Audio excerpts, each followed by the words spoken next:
Hello.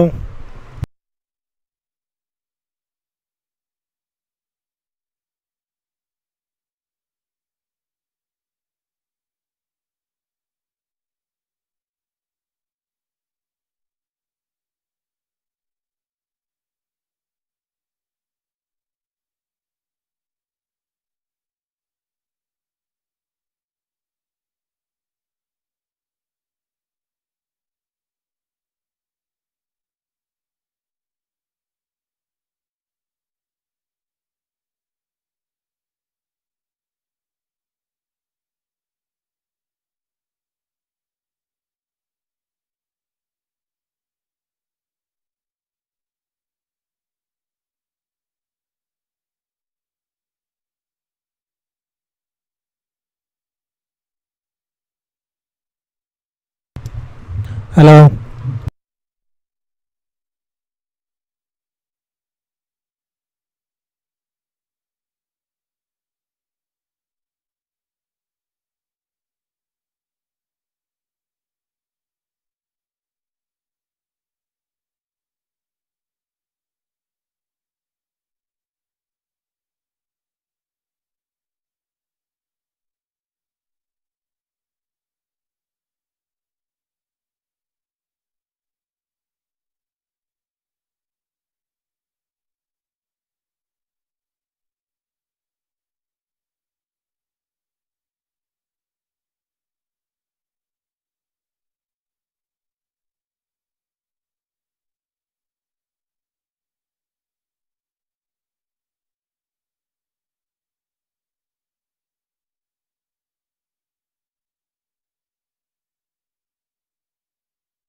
आवाज़ आ रही है भाई सभी को?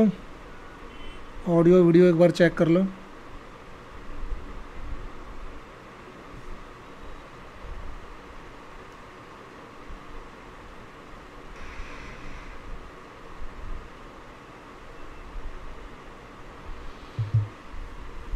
Good morning to all. Sunday है भाई आज। सो स्टार्ट करेंगे 10 मिनट में।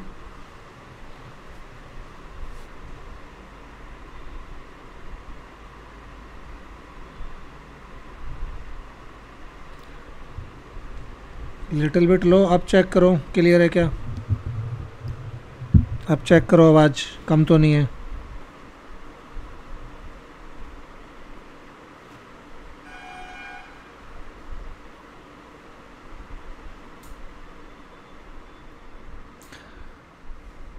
जिसको अभी आवाज़ अगर नहीं आ रही है आपके एंड पे, तो आप अपना एक बार स्पीकर चेक करो कि आपके सिस्टम का स्पीकर अच्छे से वर्क कर रहा है कि नहीं। क्योंकि मेरे एंड से अगर कुछ लोगों को आवाज़ आ रही है तो मेरे एंड से इसका मतलब ठीक है।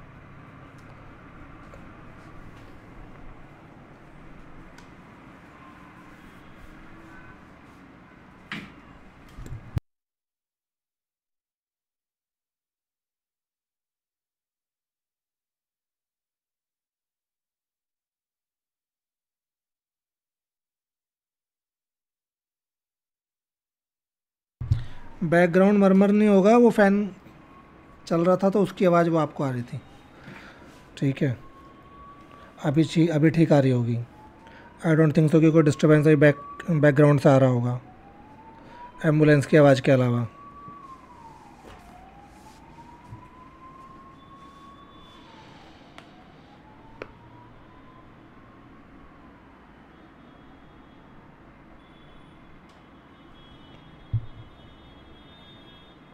देखो भाई, थोड़ा बहुत बैकग्राउंड नॉइज़ तो आता रहेगा। इतने गाड़ियाँ चलती हैं सड़क पे, तो वो तो मैं नहीं रोक सकता। बट मेरी आवाज़ आपको क्लियर आएगी, तो वो बैकग्राउंड की आपको टेंशन नहीं है। ठीक है, हम ठीक 10:15 पे स्टार्ट कर देंगे।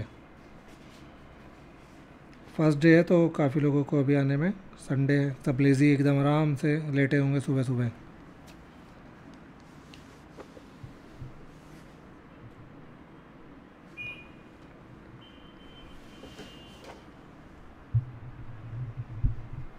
Video quality low, I don't think so कि वीडियो क्वालिटी लो होगी। आप एक बार चेक करो, मैं तो हाई रेजोल्यूशन पे चला के रखा है।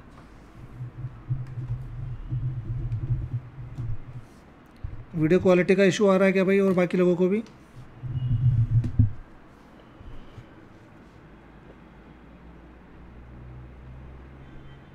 आप अपना रेजोल्यूशन चेंज करो अपने यूट्यूब पे, सेटिंग में जाके क्वालिटी।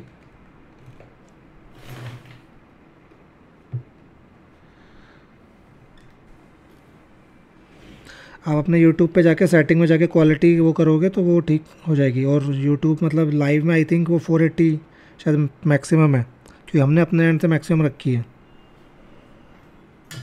नहीं, 480 है भाई, 144 नहीं है। मेरे खुद मोबाइल पे मैंने ऑन किया है तो वो दिखा रहा है मुझे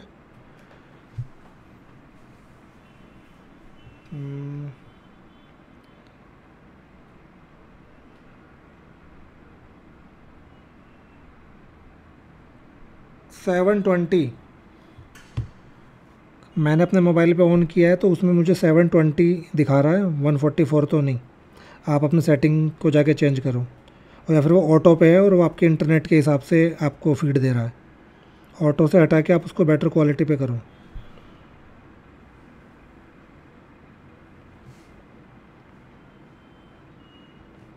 हाँ, सारा हमने हाईएस्ट एंड पे रखा है, तो आपको सब अवेलेबल होगा। जो भी आपके इंटरनेट की स्पीड के हिसाब से वो आपको ऑटो में दे पाएगा, वो आपको उसके हिसाब से वो देगा।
पाँच मिनट और लेंगे भाई, और कुछ लोगों को आने दो, क्योंकि लिंक भी लेट पोस्ट किया है काफ़ी।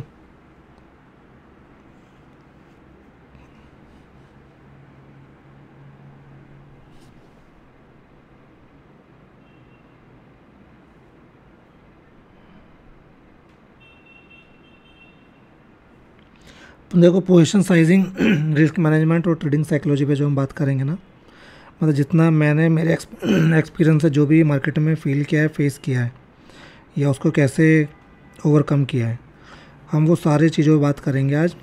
और वो कैसे इंटरलिंक है आपस में सब चीज़ें, मतलब पोजीशन साइजिंग, रिस्क मैनेजमेंट और ट्रेडिंग साइकोलॉजी, मतलब ये बिल्कुल भी अलग चीज़ें नहीं है मेरे हिसाब से, ये सब इंटरकनेक्टेड है।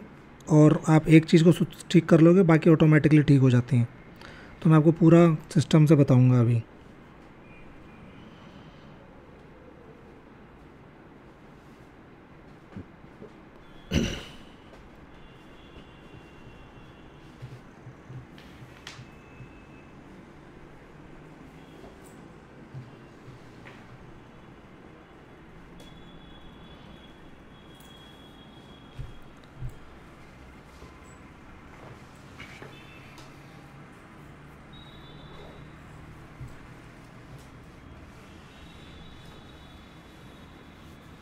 सो 10:10 हो गई है, तो ज़्यादा वेट नहीं करते, स्टार्ट करते हैं, ठीक है।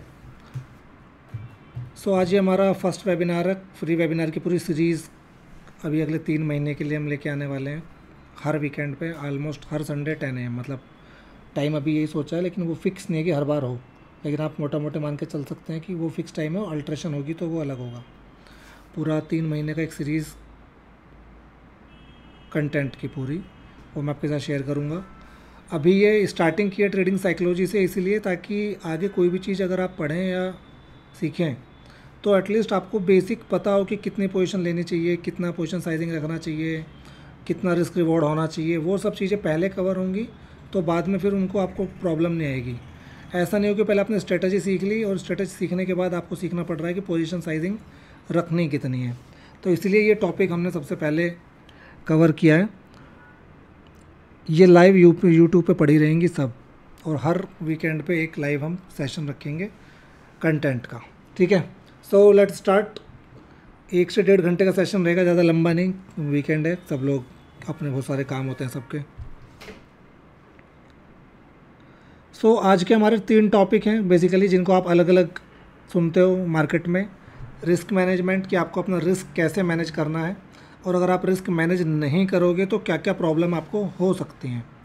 सेकंड टॉपिक है पोजीशन साइजिंग, कि पोजीशन साइज़ आपको क्या रखना चाहिए किस पर्टिकुलर ट्रेड में, या कितना डाइवर्सिफिकेशन करना चाहिए, मंथली में कितने पोजीशन रखनी चाहिए, या वीकली में कितने पोजीशन रखने चाहिए, पर ट्रेड कितना क्वांटिटी लेना चाहिए, स्टॉक में अगर आप ट्रेड कर रहे हो तो पर ट्रेड कितना क्वांटिटी लें। तो वो सब हम पोजीशन साइजिंग में कवर करेंगे। और पोजीशन साइजिंग अगर आप सही से फॉलो नहीं करते तो क्या नेगेटिव इम्पैक्ट आ सकते हैं, और फॉलो करने के लिए क्या क्या चीज़ें आपको ध्यान में रखनी है, उस टॉपिक पे बात करेंगे। थर्ड आएगा ट्रेडिंग साइकोलॉजी, ठीक है। ट्रेडिंग साइकोलॉजी बिगड़ती है जब रिस्क मैनेजमेंट और पोजीशन साइजिंग गलत होते हैं। अगर रिस्क मैनेजमेंट और पोजीशन साइजिंग करेक्ट होंगे तो आपकी ट्रेडिंग साइकोलॉजी कभी नहीं बिगड़ेगी, ठीक है। और मेरे हिसाब से, जैसा मैं हमेशा बोलता हूँ कि it's not trading psychology, basically it's a loss psychology. पूरा जो साइकोलॉजी बिगड़ती है या कुछ प्रॉब्लम्स आती हैं साइकोलॉजिकल लेवल पे या मेंटल हेल्थ लेवल पे, या आप परेशान आप होते हो, वो सब लॉस जब होते हैं तो ही होते हो। कभी किसी को सुना है कि प्रॉफिट बड़े अच्छे हो रहे थे और वो बड़ा परेशान है, बहुत टेंशन में है, उसकी तो पूरी साइकोलॉजी बिगड़ गई, इतना प्रॉफिट क्यों हो गया? मैंने अब तक नहीं सुना है एटलीस्ट कि बहुत ज़्यादा प्रॉफिट हो गए थे और वो आदमी परेशान हो गया कि बहुत ज़्यादा प्रॉफिट क्यों हो रहा है। सो ये पूरा ट्रेडिंग साइकोलॉजी को हम लॉस साइकोलॉजी भी मान सकते हैं कि सारी साइकोलॉजी आपकी लॉस में बिगड़ती है। तो उसके लिए हमें क्या क्या ध्यान रखना है वो हम इसमें बात करेंगे। तो ये 3 मेन टॉपिक हैं जो आज हम कवर करने वाले हैं। आई होप कि आपको एक बेटर अंडरस्टैंडिंग मिलेगी। ये समझना बहुत ज़रूरी है कि इनके अंदर कोरिलेशन है इन तीनों चीज़ों के अंदर, मतलब ये तीनों अलग नहीं हैं। जब तक आप, जैसे पिछले कुछ पास्ट में ऐसा हुआ है कि मैंने किसी को रिस्क, पोजीशन साइजिंग और ट्रेडिंग साइकोलॉजी बताया तो उन्होंने बोला आपने रिस्क मैनेजमेंट को तो बताया ही नहीं। सो बेसिकली वो सब एक ही है घुमा फिरा के, लेकिन वो फ्लो में जब आप चलेंगे तो फ्लो में आप पहले पढ़ेंगे रिस्क मैनेजमेंट। पहला पॉइंट क्या आता है कि भाई आपको रिस्क मैनेज करना है, और रिस्क मैनेज नहीं करोगे तो क्या क्या बुरा आपके साथ हो सकता है। स्टेप यहाँ से स्टार्ट होता है और हो भी रहा होता है, आप रिस्क मैनेज नहीं कर रहे हो तो बुरी से बुरी चीज़ें हो रही होती हैं, उनको कैसे ठीक कर सकते हैं।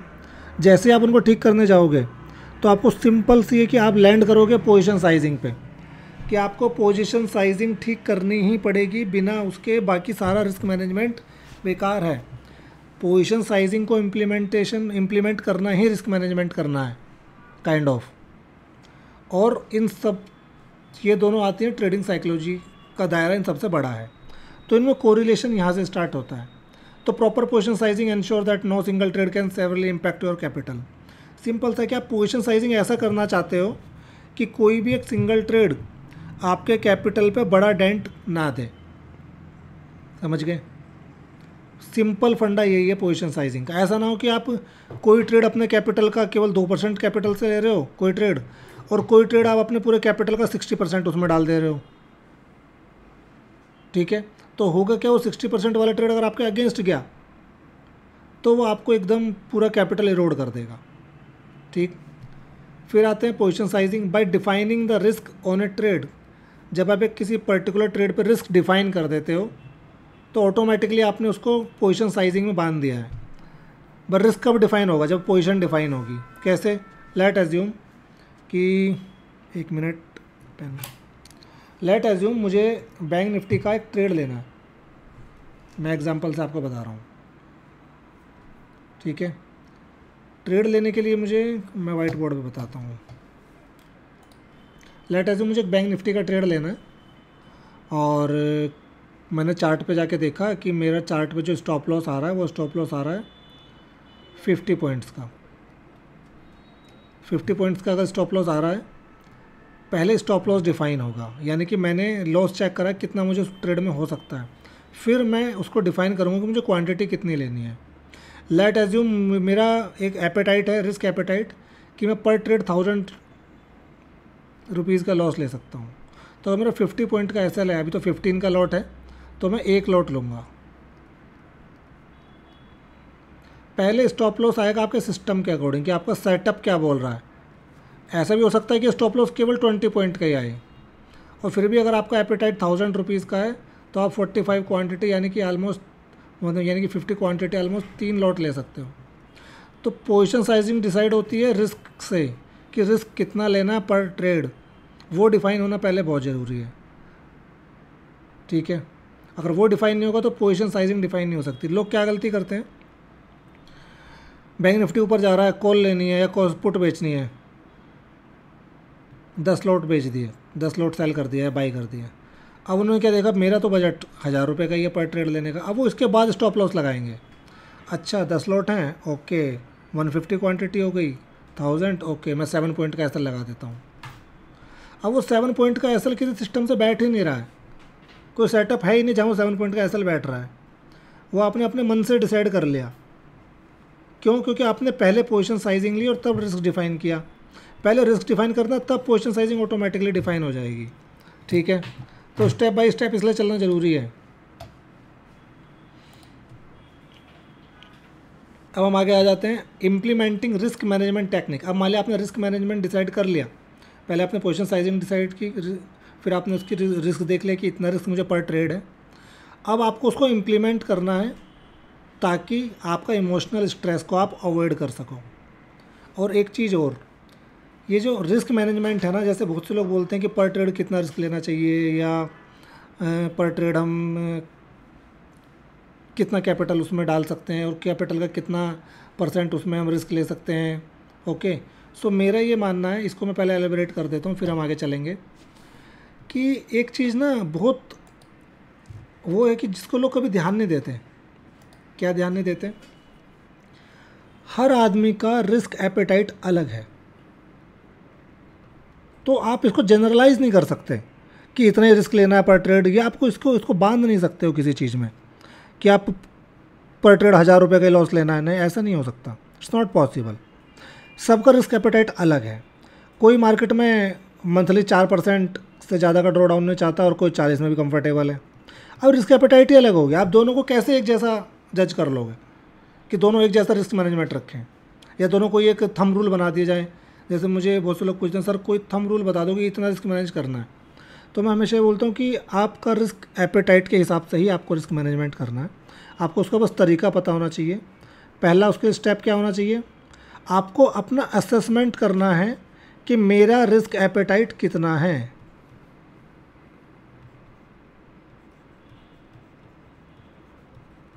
अब ये किन चीज़ों से गवर्न होता है, इसके बहुत सारे फैक्टर हैं। मैं इसलिए आपको बता रहा हूँ कि आप इन चीज़ों को सोचना आराम से अपने लिए पर्टिकुलर।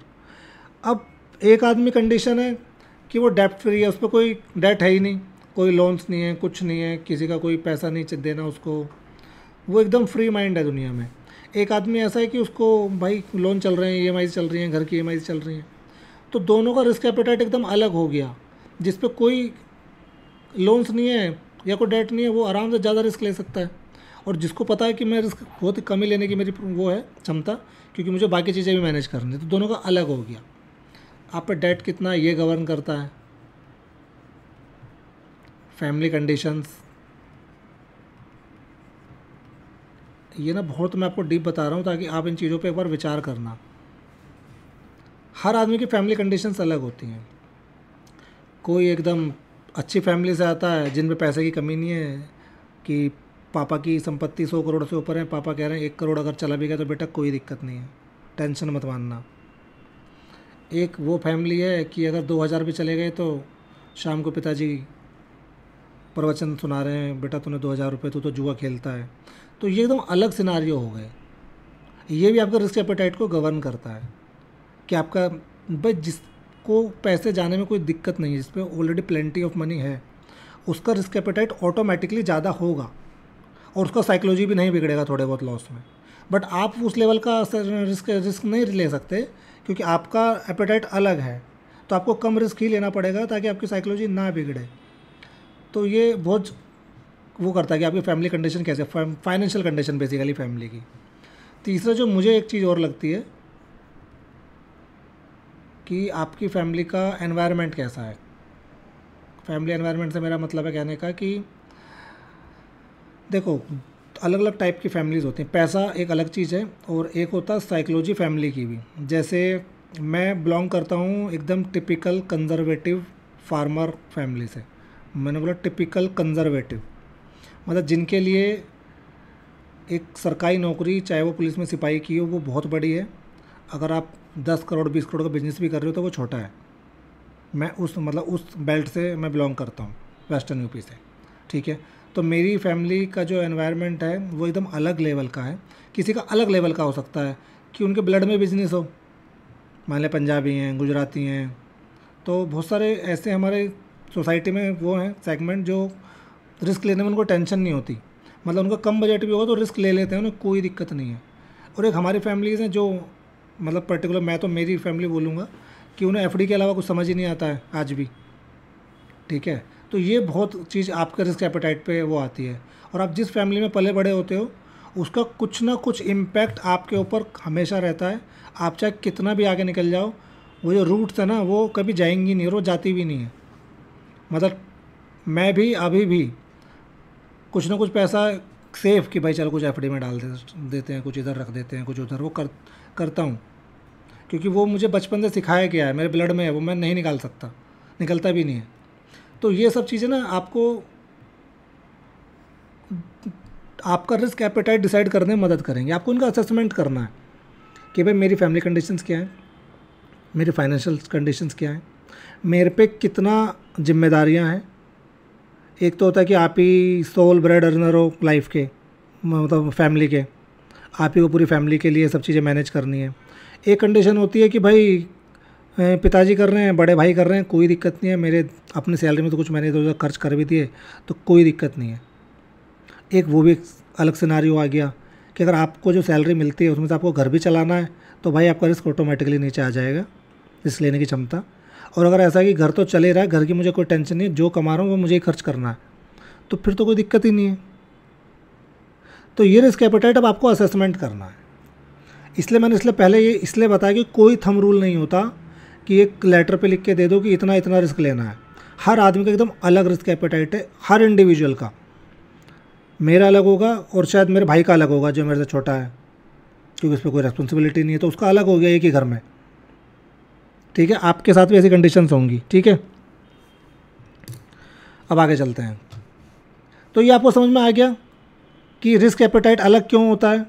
सिंपल सा है कि उसके पीछे फैक्टर क्या वर्क कर रहे हैं, आपकी फैमिली का एनवायरनमेंट कैसा है, कंडीशन कैसी है, फाइनेंशियल कंडीशंस कैसी है, साइकोलॉजी कैसी है, आप पे जिम्मेदारियाँ कितनी हैं, वो सब चीज़ों को मिला के फिर आपको एक डिसीजन लेना होता है कि मैं इतना ही रिस्क लूँगा। एक असेसमेंट करना पड़ेगा उस रिस्क का। जब आप डिसाइड कर लो कि मैं इतना रिस्क ले सकता हूँ, तब फिर आपको आगे उसको बाइफरकेट करना है, वो अगला स्टेप है। ठीक है, तो कोरिलेशन मैंने आपको बता दिया। अब चलते हैं रिस्क मैनेजमेंट पे। What is risk management? Simple है, risk management focuses on protecting capital and minimising the potential for significant losses. Simple सा रिस्क मैनेजमेंट है कि भाई मुझे लॉस से बचना है। एक सिंगल लाइन में मैं आपको बता रहा हूँ, प्रॉफिट से तो किसी को नहीं बचना कि नहीं प्रॉफिट क्यों आ रहा है, मैं बच जाऊँ इससे, क्यों आ रहा मुझे प्रॉफिट। सबको रिस्क लॉस से ही बचना है। तो सारा रिस्क मैनेजमेंट इसी चीज़ के पीछे है कि आपको लॉस कैसे मिनिमाइज़ करने हैं, उन लॉस को मिनिमाइज़ करने के क्या क्या तरीके हो सकते हैं। कुछ मैं आपको बताऊंगा, कुछ आपको सोचने हैं। रिस्क मिनिमाइज़ करने के जैसे कि भाई आप नंबर ऑफ़ ट्रेड लिमिटेड करो, दिन में कि 3-4 लूँ, 3 ट्रेड लूँगा, 4 लूँगा, वीकली 3 ट्रेड लूँगा। नंबर ऑफ़ ट्रेड आपको लिमिटेड करने पड़ेंगे। एक सर्टेन ड्रॉडाउन के बाद आपको पोजीशन साइजिंग रिड्यूस करनी चाहिए। ये सब मैं आपको ही बताऊंगा। तो बहुत सारे फैक्टर हैं जिससे आप रिस्क मैनेज कर सकते हो। पोजीशन साइजिंग कि मैं एक ही पोजीशन पे बहुत सारा पैसा नहीं डालूंगा, उसको बाइफरकेट करूंगा। कैपिटल एलोकेशन हो गया कि मैं कुछ मंथली ट्रेड्स में करूंगा, कुछ स्टॉक्स में करूंगा, कुछ स्टॉक कैश में ख़रीदूंगा, कुछ मैं वीकली एक्सपायरीज में ट्रेड कर सकता हूँ, 1-2 ट्रेड में इंट्राडे भी कर सकता हूँ, कुछ मैं डायरेक्शनल कर सकता हूँ, कुछ मैं नॉन डायरेक्शनल कर सकता हूँ। को डाइवर्सिफिकेशन भी बहुत ज़रूरी है।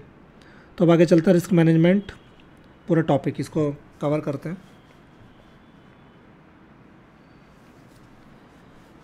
देखो, इसलिए मैं आपको इसलिए पहले बताया कि हम अगली जो भी सीरीज स्टार्ट करेंगे अब कंटेंट की वीकली बेसिस पे, इसीलिए मैंने सबसे पहला टॉपिक यही लिया। भले ही ये टॉपिक लोगों को ज़्यादा इंटरेस्टिंग नहीं लगता, तो बहुत लोग ज्वाइन नहीं करते हैं, बट मेरी रिस्पॉन्सिबिलिटी ये थी कि अगर मैं आपको आगे कुछ भी बताऊँ तो एटलीस्ट ये बेसिक फंडे क्लियर होने चाहिए माइंड में सबके कि मैं कितना रिस्क ले सकता हूँ और मुझे इसको कैसे मैनेज करना है। अगर वो ही बेसिक कैलकुलेशन ही दिमाग में नहीं है, तो कल को अगर ट्रेड सामने होगा भी, क्या ट्रेड ले सकते हैं और आपको सेटअप आएगा भी, तो आपको यही नहीं पता चलेगा लेना कितना और छोड़ना कितना और बुक कहाँ करना है और निकलना कब है।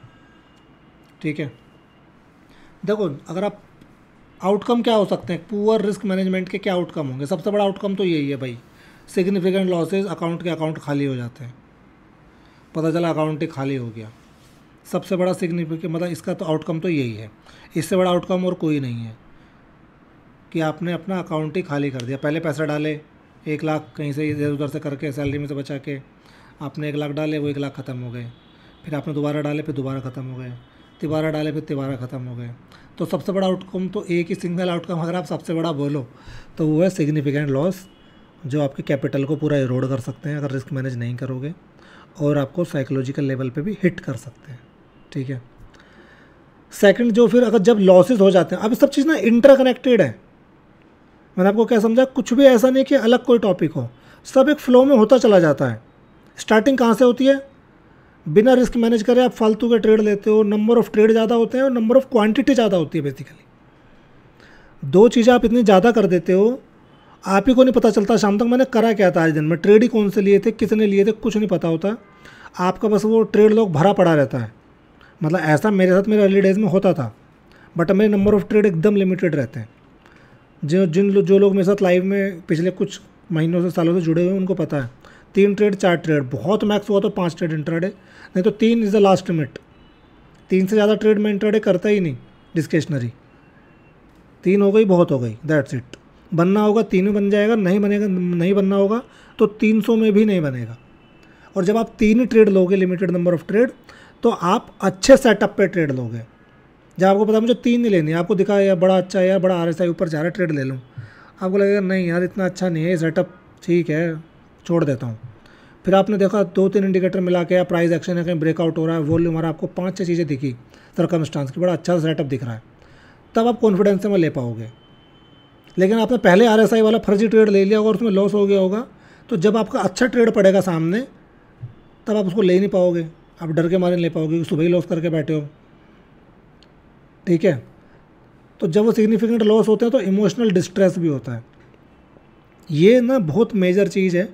मतलब मैंने अपने पिछले 2 साल में या 3 साल में सबसे ज़्यादा फोकस इसी पे किया है, और मैं अपने हर वेबिनार में स्टूडेंट्स को भी बताता भी हूँ, लाइव में बताता हूँ कि हम लोग जीवन जीने आए हैं, यहाँ पे स्ट्रेस लेने नहीं आए काइंड ऑफ। ये तो आप पहले अपने दिमाग में डाल लो। दूसरा, ट्रेडिंग के बिजनेस में आप क्यों आए थे या ट्रेडिंग आपने क्यों शुरू की थी? आई थिंक 90% लोगों ने तो इसलिए शुरू की होगी कि भाई थोड़ा फ्री माइंड रहेंगे और स्ट्रेस नहीं होगी, ऑफिस नहीं जाना, वर्किंग आवर्स में नहीं है, कहीं फिक्स जॉब नहीं है, बॉस की नहीं सुननी है। आपने बहुत सारे सपने देखे होंगे, ठीक है, और वो सपने सही भी हैं, ऐसा नहीं है। जब आप एक बार एक स्टेबल लेवल पे पहुंच जाते हो तो आपको वो सारे पर्क्स आपके सामने रहते हैं। आप फ्री रहते हो, आप कहीं भी जा सकते हो, आप अपनी मर्ज़ी के मालिक हो, आपको बॉस की नहीं सुननी होती, आपको आज काम करना है करना, नहीं करना है बंद कर दो। तो वो, लेकिन वो तब होगा जब आप उस ऑप्टिमम लेवल पे आ जाओगे। अगर ऑप्टिमम लेवल पे ही नहीं आओगे तो फिर बेकार है। तो आपने ट्रेडिंग इसलिए शुरू की कि आप जीवन में फ्री माइंड रह सको। अब अगर ट्रेडिंग ही स्ट्रेस का कारण बन जाए तो फिर उस पूरे प्रोसेस का कोई लॉजिक नहीं है जो आपने स्टार्ट किया था।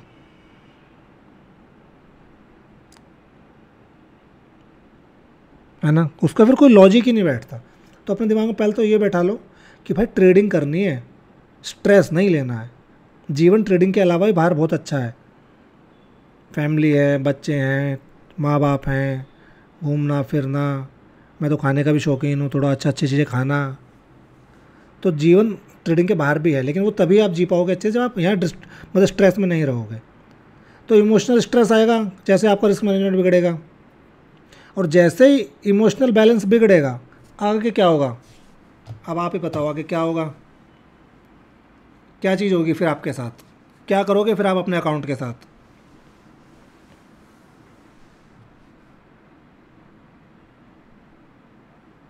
आप सीधा इम्पल्सिव ट्रेडिंग स्टार्ट कर दोगे, इसको रिवेंज ट्रेडिंग बोलते हैं। ठीक है, रिवेंज ट्रेडिंग का मतलब क्या है? फिर आप बाज़ार से बदला लेते हो। बदला कैसे? अच्छा, मेरे पैसे कैसे लिए, मैं तो वापस लूँगा। फिर आपको हर ग्रीन कैंडल दिखाई देने लगती है बाई का सिग्नल, और हर रेड कैंडल दिखाई देने लगती है सेल का सिग्नल। आपने लॉन्ग किया, बाई किया, एक रेड कैंडल बनती है, अरे सेलिंग आ गई, सेलिंग आ गई, कट कर लो कट कर लो। पता चला वो एक रेड कैंडल बन गई, फिर 3 ग्रीन कैंडल बन गई। फिर आप फिर घुस जाओगे, अरे तो ऊपर जा रहा है ऊपर जा रहा है, फिर आप ट्रेड ले लोगे। फिर ट्रेड जैसे वहाँ पे लोगे, पता भाई रिट्रेसमेंट तो करता है ना मार्केट, थोड़ा सा ऊपर जाता है फिर थोड़ा नीचे आता है फिर ऊपर जाता है, ये ऐसे ही चलता है बाज़ार। ठीक है, तो फिर आप इम्पल्सिव और रिवेंज ट्रेडिंग स्टार्ट कर दोगे। ये आउटकम है लॉस के बाद। जैसे लॉस होता है फिर आपको स्ट्रेस आता है, स्ट्रेस के बाद आप सीधा बदले पे उतर आते हो कि बदला तो मैं लूँगा ही लूँगा। गुस्सा किसी में कम है ही नहीं, पब्लिक जनरल लाइफ में वो लोगों में गुस्सा कम नहीं है भाई। सड़क पे लोग रोड रेज में एक दूसरे की मार पिटाई कर देते हैं, इतना लोग गुस्सा लिए घूमते हैं पूरे दिन दिमाग में अपने। ठीक है, अब वो जब यहाँ ट्रेडिंग पे उतरता है ना तो फिर वो कुछ नहीं करता, खाली अकाउंट ही खाली करता है और कुछ नहीं होता है। ठीक है, रिवेंज ट्रेडिंग करोगे तो लॉस इंक्रीज़ होंगे कि लॉस कम होंगे, ये बताओ। चलो, रिवेंज ट्रेडिंग की खासियत और है, आप क्वांटिटी बढ़ा देते हो। कभी नोटिस किया आपने, कभी आपने चीज़ नोटिस करी कि जब आप रिवेंज ट्रेडिंग के जब भी आप समझो कि आप क्वांटिटी बढ़ा रहे हो तो आप अपने मन को ये बोल दो कि बेटा अब तुम रिवेंज ट्रेडिंग कर रहे हो, अब तुम अलग मोड में चले गए हो। मान लो जैसे मैं एक क्वांटिटी लेता हूँ कि मैं पर्टिकुलर पर ट्रेड 5 लाख पे 1 लॉट का ट्रेड मैं पोजीशन साइजिंग रखता हूँ मेरे कैपिटल पे। अब मैं उसको ले रहा हूँ, नहीं मैं 10 लॉट लूँगा, 5 लॉट लूँगा, 4 लूँगा, मैंने बढ़ा दिया, अपनी साइज़ बढ़ा दिया पोजीशन का। बस वो पहला सिग्नल होता है कि now you are doing revenge trading. ठीक है, फिर आपके लॉस इंक्रीज़ हो जाएंगे, अकाउंट खाली होने की स्पीड और मल्टीप्लाई हो जाएगी। पहले अगर रोज़ के 10,000 जा रहे थे, अब रोज़ के 40,000 जाने लगेंगे। ठीक, फिर आता है कॉन्फिडेंस का नीचे जाना, ये सबसे खतरनाक है। इन सब का आउटकम होते होते ये सब ना इंटरकनेक्टेड है। मैंने इसलिए बहुत फ्लो में ये पीपीटी को बहुत सोच सोच के जो मैंने फ़ील किया, ये मैंने खुद बनाया पूरा, कि जो मैंने फ़ील किया, जो जो चीज़ें मेरे साथ हुई, मैंने उसको पूरा स्टेप बाय स्टेप, पहले क्या हुआ, फिर क्या होता है, फिर मैंने क्या किया, फिर क्या किया, पूरे एक्सपीरियंस से मैं आपको ये पूरा सिस्टमेटिकल वे में इसलिए बता रहा हूँ, ठीक है। और इसलिए मैंने ये सेशन यूट्यूब पे रखा। बेसिकली ये सेशन हमें कंडक्ट करना था हमारे लास्ट बैच के वेबिनार का, लेकिन फिर हमने सोचा कि ये एक बड़ा अच्छे से बहुत मैनेज्ड वे में बनाया है, तो इसको ओपन टू ऑल करके सभी के लिए यूट्यूब पे स्टार्ट मतलब कर देते हैं और वो यूट्यूब पे छोड़ देंगे। फिर आता लैक ऑफ कॉन्फिडेंस। अब कॉन्फिडेंस अगर चला गया ना, अच्छे ट्रेड भी सामने आ रहे होंगे, आप ले नहीं पाओगे। अब मैं आपको 2 चीज़ बताता हूँ, इनको एकदम दिमाग में रखना। हम हर समय चाहे दीवार पे मार्क करके लिख लेना। जब पैसा जाता है, जब लॉस होते हैं, तो वो खाली पैसा नहीं जाता है, वो आपका कॉन्फिडेंस भी साथ लेके चला जाता है। और जब थोड़ा थोड़ा पैसा आता है, मैं ये नहीं कह रहा कि बहुत ज़्यादा पैसा, ट्रेडिंग से अगर थोड़ा थोड़ा पैसा भी आता है ना, या आप फ्लैट पे रहते हो, मैं कह रहा हूँ बड़े बड़े लॉसेस के बाद अगर आपने फ्लैट रहना भी सीख लिया ना, कि 2-3 महीने फ्लैट निकल के ना लॉस हो रहा है ना प्रॉफिट, तो भी आपका कॉन्फिडेंस वापस आने लगता है।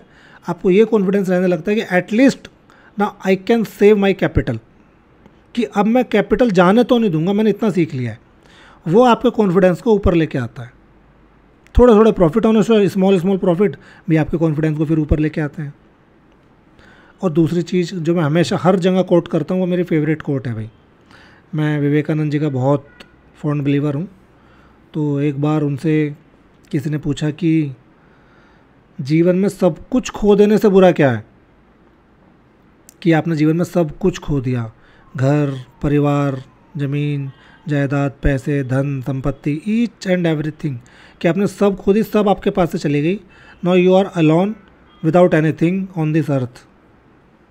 तो फिर विवेकानंद जी ने उसका जवाब दिया था कि जीवन में सब कुछ खो देने से बुरा है वो उम्मीद खो देना जिसके दम पे सब कुछ वापस पाया जा सकता था। यानी कि बेसिकली कॉन्फिडेंस, कि अगर वो कॉन्फिडेंस से चला गया कि जिसके दम पे वो सब कुछ वापस आ सकता है, तो फिर जीवन ख़त्म है, फिर कुछ बचेगा नहीं, ठीक है। तो वो कॉन्फिडेंस के लेवल तक नहीं जाना है, वो लैक ऑफ कॉन्फिडेंस वाले लेवल तक नहीं जाना है, उससे पहले रुक जाना है। और कॉन्फिडेंस नहीं होगा, उल्टी सीधे ट्रेड होंगे, तो इनकंसिस्टेंट परफॉर्मेंस रहेगा भाई। आपका परफॉर्मेंस फिर कंसिस्टेंट नहीं रहेगा। कंसिस्टेंसी का मतलब है कि आप एक एवरेज पैसा बाज़ार से निकाल पाओ। एवरेज का मतलब होता है कि मान लिया आपका एक्सपेक्टेशन 3% का महीने का है, तो किसी महीने 4 आ गया, किसी महीने 5 आ गया, किसी महीने फ्लैट रह गया, किसी महीने -2% चला गया। आपने 6 महीने बाद देखा तो एवरेज 3 के आसपास आ रहा है, या साल भर में देखा तो एवरेज 3% के आसपास बैठ रहा है। कुछ महीने नेगेटिव गए, कुछ अच्छे पॉजिटिव गए, कुछ पॉजिटिव गए, कुछ फ्लैट रहे। तो ये कंसिस्टेंट परफॉर्मेंस। इनकंसिस्टेंट परफॉर्मेंस क्या होती है? आज पता चला 5 लाख पे 2 लाख बना लिए, 40% बना लिए, अगले दिन पता चला 80% चला गया। ये इनकंसिस्टेंट परफॉर्मेंस है। कुछ नहीं पता चल रहा कितना आ रहा, कितना जा रहा है, कोई टारगेट नहीं, कुछ नहीं। ये एंड फिर यहाँ जाके होता है। फिर आप लगातार कैपिटल पे कैपिटल डालते रहते हो, बाज़ार कैपिटल उड़ाता रहता है। खैर बाज़ार नहीं उड़ाता, हम ही उड़ाते हैं। ये लोग जो बोलते हैं ना कि बाज़ार मेरा पैसा खा गया, बाज़ार पैसा नहीं खाता है भाई किसी का भी। आप ट्रेड मत करो, नहीं खाएगा। बाज़ार आपके घर तो नहीं आ रहा कि ला भाई तेरे डीमेट से पैसा निकाल, मुझे खाने हैं। वो तो बेचारा वहीं मुंबई में NSE के सर्वर में है।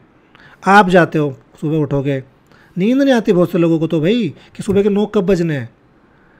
बहुत से लोगों को वीकेंड काटना मुश्किल रहता है, पता है। मुझे बहुत लोग बोलते हैं सर वीकेंड पे बड़ा वो रहता है अजीब, क्या करें। आप में से बहुत से लोगों के साथ होता होगा कि वीकेंड पे क्या करें पता नहीं। और मंडे तो सुबह 9 बजने मतलब 8:30 बजे भी आँख खुल गई ना, आधा घंटा कैसे कटेगा पता नहीं, ठीक। तो ये फिर सब ये आउटकम है जब आप रिस्क मैनेज नहीं करोगे। तो मैंने इसको बहुत डिटेल में बताया है ताकि आपको थोड़ा डर भी लगे। डरोगे तो ही चीज़ें सुधार करोगे, डरोगे नहीं जीवन में तो कभी सुधार नहीं होगा। जो चीज़ें बिगड़ी पड़ी हैं, जब तक आप वर्स्ट के सिनारियो आपको नहीं पता होगा तो आप चीज़ों को कभी सुधारते नहीं हो, ठीक है। और देखो मेरा थोड़ा पढ़ाने का ना भाई तरीका एकदम अलग होता है। मैं थोड़ा हार्श रियलिटी भी बताता हूँ, थोड़ा हार्श वर्ड्स भी यूज़ करता हूँ, बस इसलिए ताकि लोग जल्दी समझें, क्योंकि वो हिट करते हैं लोगों को और वो लोगों के दिमाग में बैठते हैं। सिंपल इजी बोलना मेरे मतलब मेरी क्षमता में नहीं है कि मैं सब अच्छा बोल के चला जाऊँ। नहीं कुछ नहीं होता, बड़ा अच्छा है, बहुत आराम से पैसा बनता है। मैं तो हमेशा बोलता हूँ share market is a second toughest business for me. मतलब मेरे लिए अब तक जितने चीज़ें मैंने जीवन में ट्राई की हैं, this is second toughest. First one is still politics. मेरे हिसाब से पॉलिटिक्स अभी भी नंबर 1 पे ही है, ठीक है। तो ये बहुत टफ है ईजी मत समझना। अब आगे चलते हैं। अब मैनेज कैसे करना है। अब तो हमने देख लिया कि भाई रिस्क आप मैनेज नहीं करोगे तो क्या क्या चीज़ें आपके साथ हो सकती हैं। अब हमें ये भी देखना है कि इसको मैनेज कैसे करना है। ठीक है, हाफ पार्ट डन। आपको अगर ये समझ में आ जाए कि हाँ प्रॉब्लम है और बिना रिस्क मैनेजमेंट के मेरी गाड़ी आगे नहीं चलेगी, तो भी आपकी ये सोचो कि आधी प्रॉब्लम्स का सॉल्यूशन आपने कर लिया है। क्यों? क्योंकि जैसे आप समस्या को पता कर लेते हो तो फिर आप उसके सॉल्यूशन पे ऑटोमेटिकली चले जाते हो कि भाई मेरे ये प्रॉब्लम है और उसका मुझे सॉल्यूशन कुछ ना कुछ खोजना है।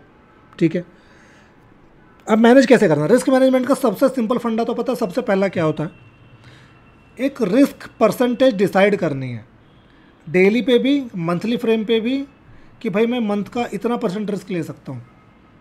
कि जैसे कि मैं डेली 1% का रिस्क ले सकता हूँ। मान लो जैसे मैं मेरा बताता हूँ, मैंने डेली रखा है कि 1% तक चला जाएगा तो कोई दिक्कत नहीं है, मतलब शाम को कोई लोड नहीं होती, 3:30 बजे सिस्टम बंद भी करते हैं तो ठीक है, कोई दिक्कत नहीं। मेरा जो हार्ड स्टॉप लॉस है कि बहुत ऑकवर्ड सिचुएशन में हार्ड स्टॉप लॉस मेरा 1.5% का होता है। बहुत हार्ड कि मतलब बाज़ार आपको इधर से उधर परेशान करे जा रहा है, उस दिन आप समझ जाओगे आपका दिन अच्छा नहीं है। मैंने ना कुछ अपना एक अकाउंट का एक कुछ वेरीफाइड पैनल भी शेयर करके रखा है ट्विटर हैंडल पे, उस पर आप जाके देखोगे तो आपको कहीं भी कोई एक दिन पे कोई बहुत बड़ा लॉस दिखाई नहीं देगा। 1% या रेयरली 1.5% गया होगा 1 या 2 दिन हार्डली। वो हार्ड स्टॉप लॉस वाले दिन थे कि जब सब उल्टा जा रहा था। ठीक है, 1% लास्ट है तो वहाँ कैपिटल भी मेंशन है, इतने कैपिटल पे इतना लॉस हुआ, तो आप जाके देख सकते हो 1% से ऊपर 1 या 2 दिन गए होंगे टोटल आज तक जब से वो पोस्ट किया है। ठीक है, तो आपको रिस्क मैनेज करना बहुत ज़रूरी है डेली का, कि मुझे इतना रिस्क लेना। पहला चीज़ तो ये आपको लिख लो अपने एक डायरी में कि मैं रोज़ इससे ज़्यादा रिस्क नहीं लूँगा। और मेरे हिसाब से जो ऑप्टिमम है, अगर आप थोड़ा कंजर्वेटिव ट्रेडर हो तो आप 1% रख सकते हो, थोड़ा आप रिस्क ज़्यादा लेने का आपका एपेटाइट है तो आप 2% भी रख सकते हो। रिस्क एपेटाइट आपको डिसाइड करना है आपकी कंडीशन से कि आपकी क्या कंडीशन है, फैमिली की जो बैकग्राउंड मैंने आपको सब बताया था। तो आप एक तो सबसे पहला स्टेप ये करो, डेली लॉस का लिमिट सेट कर दो। और मंथली फ्रेम पे अगर आप पोजिशनल ट्रेडिंग करते हो ना, बड़े फ्रेम पे, मंथली फ्रेम पे और वीकली फ्रेम पे, तो उसका भी आप मंथली का एक टारगेट वो सेट कर लो। जैसे मेरा है कि मंथली 4%, कि अगर मंथली 4% जाता है तो मैं मेरी पोजीशन साइजिंग को रिवाइज़ कर दूंगा, हाफ़ कर दूंगा। बेसिकली रिवाइज़ के करने का मतलब मैं हाफ़ कर देता हूँ। 4% अगर हिट एक महीने में आ गया, और मुझे पिछले 1.5 साल में शायद एक महीना ऐसा गया जिसमें 4% का हिट लगा था। फरवरी बहुत ऑकवर्ड था, बहुत एक्सपायरी ऑकवर्ड थी। बजट वाला दिन, फिर अगले दिन एक्सपायरी, फिर 9 तारीख की एक्सपायरी, फिर 23 फरवरी की बहुत वो थी प्लंडर। तो भी मेरा वो 4% का महीना गया था माइनस। ठीक है, और जैसे ही वो गया मैंने तुरंत 28 फरवरी को पोजीशन साइजिंग हाफ। फिर जब तक वो रिकवरी नहीं हुई मैंने अपनी पोजीशन साइजिंग हाफ रखी। जैसे रिकवर हो गया मैं वापस अपनी ओरिजिनल पोजीशन पे आ गया। और मैंने ट्वीट भी किया था, शायद लिखा भी था कि भाई इतना रिस्क के बाद मैंने हाफ कर लिया है, आप भी कर सकते हो जिसको करना है। ठीक, तो लॉस की लिमिट डिफाइन करो, पहला स्टेप हो गया। स्टेप बाय स्टेप इसलिए बता रहा हूँ ताकि आप इसको नोट डाउन कर सको, लिख लेना। और मैं ये पीपीटी भी शेयर कर दूंगा टेलीग्राम चैनल पे, आपको वहाँ से भी पीपीटी भी मिल जाएगी, तो आप इसको भी डाउनलोड कर सकते हो सेम पीपीटी, तो आपको ये पॉइंट बाय पॉइंट मिल जाएंगे। फिर आगे आप understand risk reward ratio in each trade. आपने आज डिसाइड कर लिया कि मैं 1% का लॉस आज एक दिन में ले सकता हूँ। ठीक है, मैं सुबह बैठ गया कि मेरा रिस्क एपेटाइट है आज का 1%, मेरा कैपिटल है 2 करोड़। अब मैं 2 करोड़ पे कितना रिस्क लूँगा एक दिन में? 2 लाख रुपए। या मैं एज्यूम कर रहा हूँ कि कोई आपका कैपिटल 5 लाख है, मैं 5 लाख बेसिक फिगर से ना हम पूरा करते चलते हैं। 5 लाख मैं मान के चल रहा हूँ कि आपका एक के पास 5 लाख कैपिटल है, आप सुबह ट्रेडिंग स्टार्ट हुई, आपने देखा भाई 1% 5,000 से ऊपर का रिस्क मैं आज की डेट में नहीं लूँगा। ठीक है, फिर आपने ट्रेड फाइंड आउट करना शुरू करा, अच्छा स्ट्रेडल अच्छा लग रहा है, मार्केट साइडवेज दिख रही है, स्ट्रेडल बेच देता हूँ। या एक स्पाइक आया था, स्पाइक अब कूल डाउन हो रहा है, एक स्ट्रेडल सेल कर लेता हूँ, या स्ट्रेंगल बेच लेता हूँ, एडजस्टमेंट कर लूँगा। या कोई डायरेक्शनल ट्रेड बड़ा अच्छा सेटअप बन रहा है, ब्रेकआउट हो रहा है, डायरेक्शनल ट्रेड ले लेता हूँ। या कोई स्टॉक में अच्छा न्यूज़ है, या कोई स्टॉक अच्छा भाग रहा है, प्रोबेबिलिटी अच्छी है, इसको ले लेता हूँ, इंट्राडे ट्रेड कर लेता हूँ। कुछ भी ट्रेडिंग हो सकती है आपकी, कोई भी आपको सेटअप पे ट्रेड आ सकती है। कोई इंडिकेटर बेस हो सकता है कि भाई ये RSI ऊपर जाता है तो मैं ट्रेड लेता हूँ, कुछ भी XYZ। बट जब ट्रेड आपके सामने आ जाए, अब आपको हर ट्रेड का रिस्क रिवॉर्ड रेशियो चेक करना है। इसका फंडा क्या है मैं इसको अलग से बता देता हूँ पहले वाइट बोर्ड पे।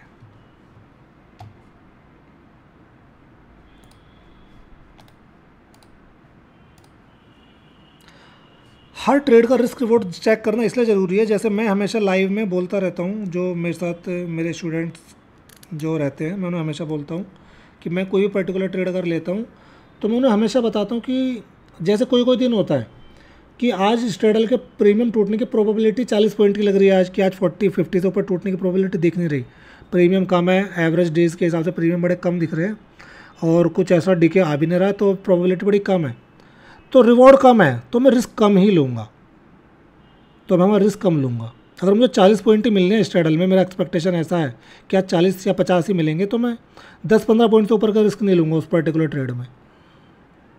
लेकिन जैसे जैसे मुझे दिख रहा है कि बड़ा अच्छा रिवॉर्ड है और मुझे 1 घंटे में भी 100 पॉइंट मिल सकते हैं, तो मैं 40 पॉइंट का भी रिस्क ले लूँगा, क्योंकि वो रिवॉर्ड की प्रोबेबिलिटी हाई है। और पिछले 2-3 महीने में लगातार ऐसे ट्रेड हमारे सामने पड़े हैं जिसमें रिस्क रिवॉर्ड ज़बरदस्त रहता था। कैसे रिवॉर्ड इतना ज़बरदस्त रहता था, एक्सपायरी को 2 बजे आपको स्ट्रेडल मिल रहा 200 पॉइंट का, और ये शायद मैंने टेलीग्राम पे भी शेयर किया था ये वाला ट्रेड, टेलीग्राम फ्री चैनल पे।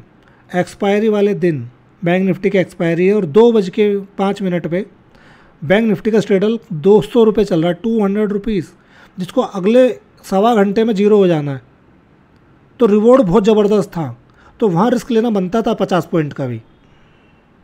ठीक है, जैसे एक दिन फिर निफ्टी की एक्सपायरी थी, 2 बजे प्रीमियम ही खड़े थे 100 पॉइंट, अभी 2-3 हफ्ते पहले की एक्सपायरी थी, शायद 4 हफ्ते हुए होंगे हार्डली, आपको याद भी होगा, बहुत हाई प्रीमियम थे।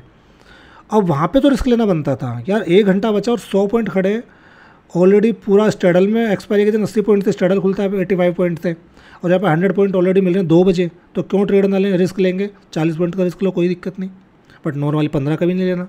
तो आपको रिवॉर्ड देखना सबसे पहले कितना पॉसिबिलिटी है, उसके हिसाब से उस पर्टिकुलर ट्रेड में अपना रिस्क डिफाइन करना है। ज़्यादा रिवॉर्ड है तो आप ज़्यादा रिस्क ले सकते हो, क्योंकि वहाँ रिवॉर्ड की प्रोबेबिलिटी ज़्यादा बढ़ गई। बट अगर रिवॉर्ड की प्रोबेबिलिटी ही कम है, जैसे मान लिया कि इवेंट है कोई, मान लिया हमें पता है कि आरबीआई गवर्नर साहब की इवेंट कोई पीसी शेड्यूल है, तो प्रीमियम टूटेंगे नहीं, रिस्क लेने का कोई मतलब ही नहीं है। जब प्रीमियम टूटने की प्रोबेबिलिटी कम है, यानी कि रिवॉर्ड की प्रोबेबिलिटी कम है, तो मुझे क्यों जाके वहाँ पर रिस्क लेना है। ये मुझे पता है कि आज शाम को फेड का कोई इवेंट है, तो शाम को प्रीमियम टूटते नहीं है फिर ज़्यादा ऑप्शंस में, तो ये सब आपको ध्यान रखना है। ठीक है, तो इसलिए मैंने आपको बताया कि जो आप रिस्क लोगे, पहले रिस्क रिवॉर्ड रेशो चेक कर लो, आपके पर्टिकुलर ट्रेड में कितना है, उसके हिसाब से ही आपको रिवॉर्ड, मतलब आपको रिस्क लेना है। ठीक है, अब आ जाता है डाइवर्सिफाई योर कैपिटल।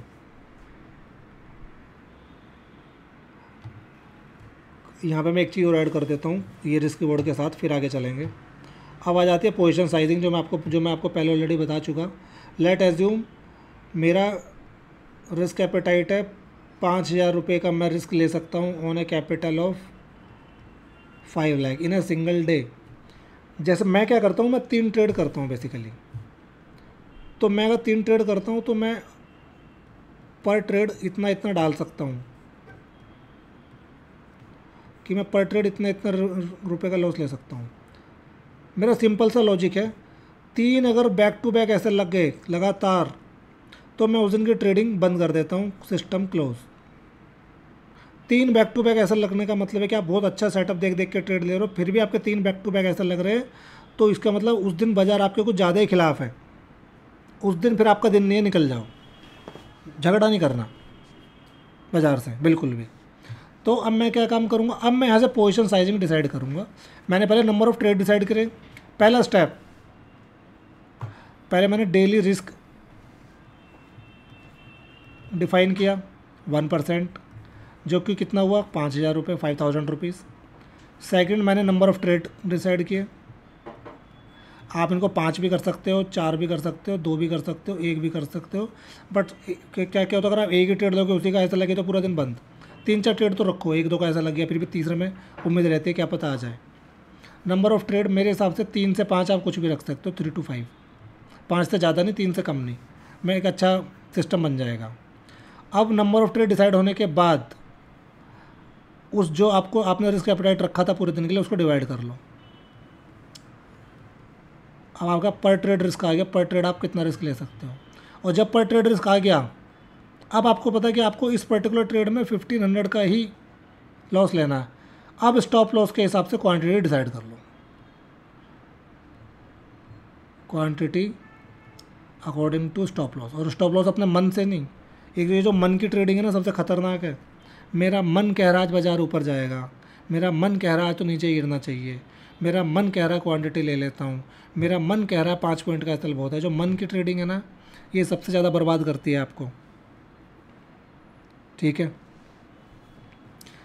ये मैंने आपको स्टेप बाय स्टेप बता दिया पोजीशन साइजिंग करने का तरीका। अब इससे ज़्यादा डिटेल में नहीं बताया जा सकता, बहुत स्टेप बाय स्टेप मैंने आपको बताया। ठीक है, 5 लाख के स्टैंडर्ड साइज़ के हिसाब से मैंने आपको बता दिया। आपका कैपिटल ज़्यादा 10 लाख है तो आप डबल कर लो, 25 लाख है तो 5x कर लो, 1 CR है तो 20x कर लो। अब आप जितना कैपिटल है उसके हिसाब से कर सकते हो।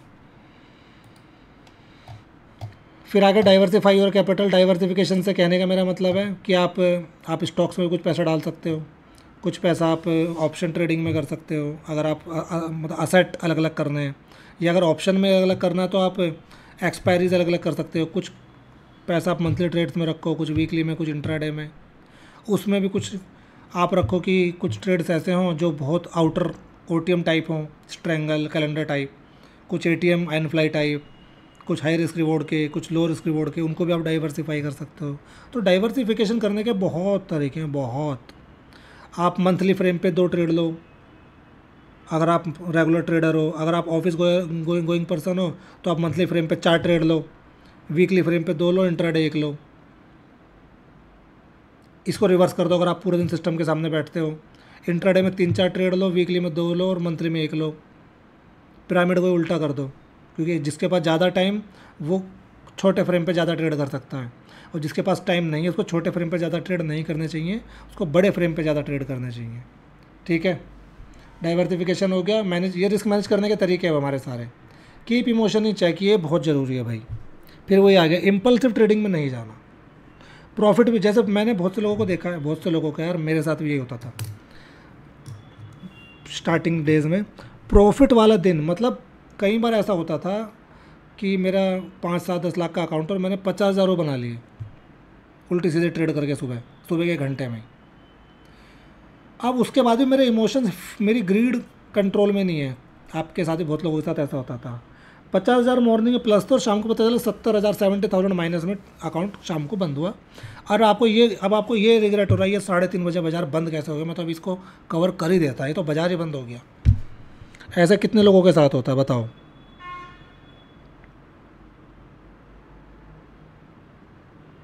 कितने लोगों के साथ ऐसा होता है कि मॉर्निंग में प्रॉफिट में थे, शाम तक आते आते वो जितना प्रॉफिट था वो तो गया ही गया, और जितना प्रॉफिट था उससे ज़्यादा का लॉस भी खड़ा है। अब 3:30 बजे बस एकदम परेशान हो कि बाज़ार बंद क्यों हो गया, मैं तो अभी, मुझे तो अभी और ट्रेडिंग करनी थी। ये सब के साथ होता है, इनिशियल डेज में तो ज़रूरी होता है। तो इमोशंस को चेक करना है। आप अपना इंट्राडे का प्रॉफिट का लिमिट भी सेट कर सकते हो कि अगर मुझे 2% आ गया तो मैं बंद कर दूंगा। रिस्क 1:2 का रिस्क रिवॉर्ड अच्छा है कि अगर आप 1% का रिस्क ले रहे हो अपने कैपिटल पर, 2% अगर आपका आ जाए तो उस दिन ट्रेडिंग बंद कर दो 1 बजे। क्या ज़रूरत है 3:30 बजे तक बैठना? ज़रूरी थोड़ी है, कोई कह के थोड़ी गया है कि पूरे दिन ही बैठना है, ये तो अपने हाथ में है। ठीक है, तो आपको इमोशंस चेक में रखने हैं, तभी रिस्क मैनेज तभी होगा जब आपके इमोशंस मैनेज होंगे। रिवेंज ट्रेडिंग अवॉइड करनी है, वो तब ऑटोमेटिकली अवॉइड हो जाएगी जब आप नंबर ऑफ़ ट्रेड और वो सब सेट कर लोगे।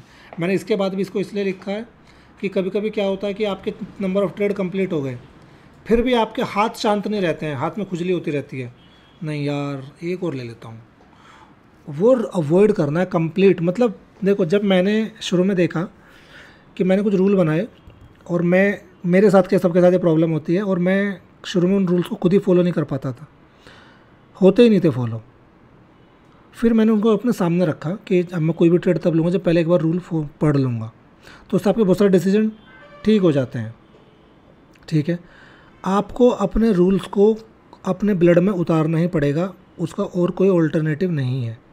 और वो आप जब उसकी आदत बना लोगे, आप उसको रोज़ एक चीज़ को करने लगोगे, 3 ट्रेड के ऐसे लग के जब आपने 4-5 दिन बंद कर दिया ना सिस्टम, फिर आपको आदत आ जाएगी। आपको थोड़ा अपने आप को पुश करना पड़ेगा, नहीं मुझे करना है।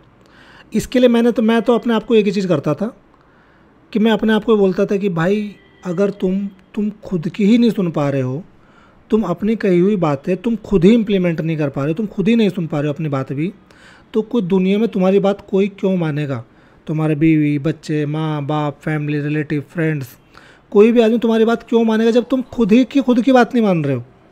मतलब बहुत सोचने वाले विषय है कि अगर आप खुद की बात नहीं मानोगे और आपको मतलब एक्सपेक्ट करते हो कि आपके बच्चे आपकी बात माने, ठीक है, आपके माँ बाप भी आपकी सुने, आपके फ्रेंड्स भी आपकी बात मान लें आप कुछ बोलो तो, और आप खुद की सुन नहीं रहे। जैसे वो ना charity start from the home, तो ये ना ये भी अपने घर से, अपने घर मतलब अपने आप से शुरू होता है, अपने अंदर से ही भाई। तो वो आपको मैंने एक तरीका बता दिया, एक तरीका है, खूब कोसो अपने आप को। अच्छा मैं मेरी नहीं सुन पा रहा हूँ, मतलब क्या मैं इतना गया गुजरा हो गया हूँ कि मैं अपने बनाए हुए रूल नहीं मान पा रहा हूँ? मतलब यार ऐसे क्या दिक्कत है मेरे साथ? आप जब तक खुद को क्वेश्चन नहीं करोगे ना, तब तक वो चीज़ें इम्प्लीमेंट नहीं होंगी। आप एक राउंड खुद को क्वेश्चनिंग करनी शुरू करो कि ऐसा नहीं कि दुनिया ही गलत है, कि बाजार ने ऐसा कर दिया आज तो बाजार ऊपर चला गया, नीचे गिर गया था इसलिए लॉस हो गया। हर चीज़ की रिस्पॉन्सिबिलिटी लो, तब आपको फील आएगा नहीं नहीं करना मुझे और मैं इसको ठीक करूँगा, I have to do it. Avoid revenge trading हो गया। डू प्रॉपर पोजीशन साइजिंग, ये मैंने आपको टॉपिक कवर कर दिया। प्रॉपर पोजीशन साइजिंग से मतलब था जो मैंने आपको व्हाइट बोर्ड बताया था कि कैपिटल एलोकेशन के हिसाब से कैसे पोजीशन साइजिंग करनी है, कितने नंबर ऑफ ट्रेड लेने हैं, पर ट्रेड कितना कैपिटल आप रिस्क ले सकते हो, आपके एसएल के हिसाब से आपको क्वांटिटी डिसाइड करनी है, ठीक है। ब्रोकरेज तो ज़्यादा लगेगी इंपल्सिव ट्रेड करोगे तो।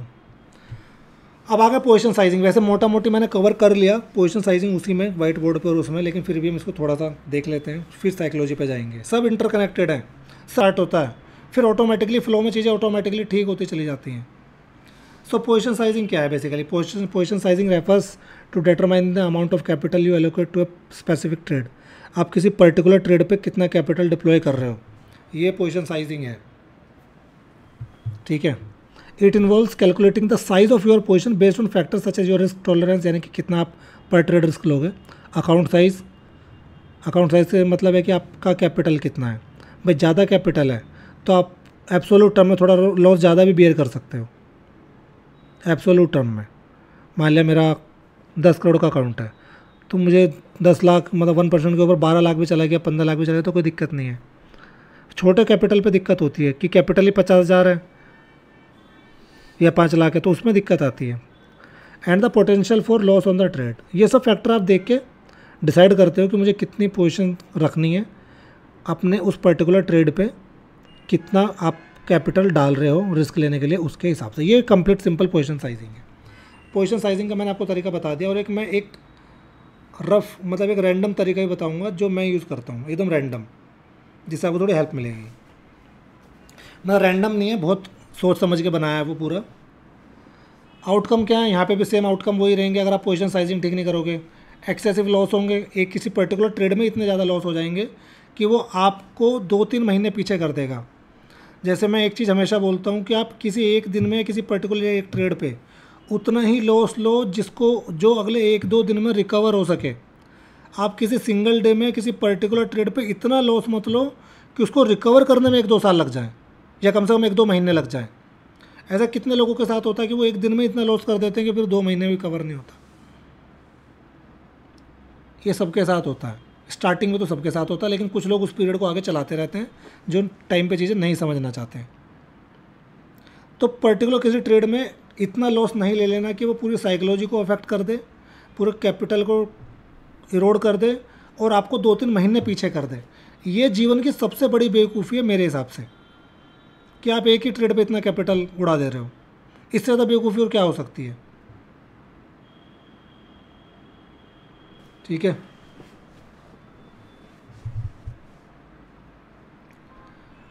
Emotional stress due to this trade, अब उस पर्टिकुलर ट्रेड से आपको बहुत स्ट्रेस होने वाला है।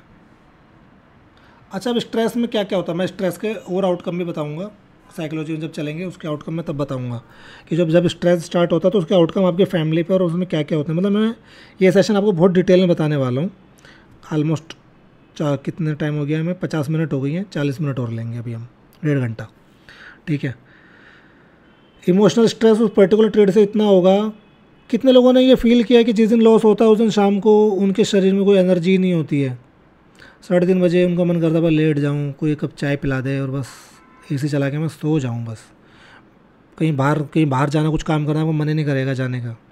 लेकिन जिस दिन प्रॉफिट हो जाए एकदम, आप चाहे पूरी रात ना सोएं, फैमिली को बोलोगे चलो आज डिनर करने चलते हैं। ये होता है कि नहीं होता है? हमारे बॉडी माइंड से ही कनेक्टेड है, पूरा बॉडी को माइंड ही चलाता है। अगर माइंड ही स्ट्रेस में चला जाएगा, ठीक है, इमोशनल स्ट्रेस में चला जाएगा, तो वो बॉडी को भी इम्पेक्ट करेगा, ठीक है। और वो आपकी बॉडी में दिखता है, आप उसको नहीं मानते, that's a different thing. But आप उसको अगर एनालाइज करोगे तो आप समझ जाओगे, हाँ यार प्रॉफिट वाले दिन तो बड़ा मैं फिट रहता हूँ और एकदम बिल्कुल एनर्जी रहती है मेरे अंदर, अलग ही लेवल की खुशी। लेकिन लॉस वाले दिन ऐसा लगता है जैसे पता नहीं किसी ने, वो एक ऐड आता था ना ग्लूकोन डी का, वो सन पाइप लगा के एनर्जी चूसता रहता है, मतलब बस कुछ ऐसे ही होता है कि किसी ने पाइप लगा के एनर्जी खींच ली है, ठीक है। अब स्ट्रेस होगा तो कॉन्फिडेंस, ऑटोमेटिक सी बात है कि कॉन्फिडेंस तो जाएगा ही जाएगा, और कॉन्फिडेंस जाएगा तो फिर आपका इम्पल्सिव बिहेवियर ट्रेडिंग में भी और अपने फैमिली लाइफ में भी। इम्पल्सिव बिहेवियर खाली ट्रेडिंग में नहीं रहेगा, फैमिली लाइफ में भी रहता है, ठीक है। मतलब मैं इसलिए ये देखो, मैं मेरे रिस्क मैनेजमेंट में ना फैमिली वाले एस्पेक्ट को बहुत ज़्यादा इम्पोर्टेंस देता हूँ, क्योंकि मैं ये मानता हूँ कि मैं जिस इंडियन सोसाइटी में, जैसे मैंने बताया मैं बहुत कंजर्वेटिव मिडिल क्लास फैमिली से बिलोंग करता हूँ, फार्मर फैमिली से। हमारे फैमिली को ना बहुत ऊपर माना जाता है, मतलब सबसे ऊपर जीवन में फैमिली है, ठीक है। क्यों? आदमी सब कुछ करता है फैमिली के लिए करता है। मतलब मैं आज भी जॉइंट फैमिली में रहता हूँ, मतलब हमारे 18 लोगों की जॉइंट फैमिली है, जिस फैमिली में रहता हूँ सब एक साथ हैं अभी भी, मतलब इतना सब वो रखते हैं कि नहीं फैमिली अलग नहीं होनी चाहिए, तो इतना हमारा फैमिली पे रहता है। अगर फैमिली ही अफेक्ट होने लगे आपके लॉसेस से तो गड़बड़ है फिर कहीं ना कहीं। मतलब मेरे मानना है फैमिली का इंपॉर्टेंस आप सभी की लाइफ में भाई होगा।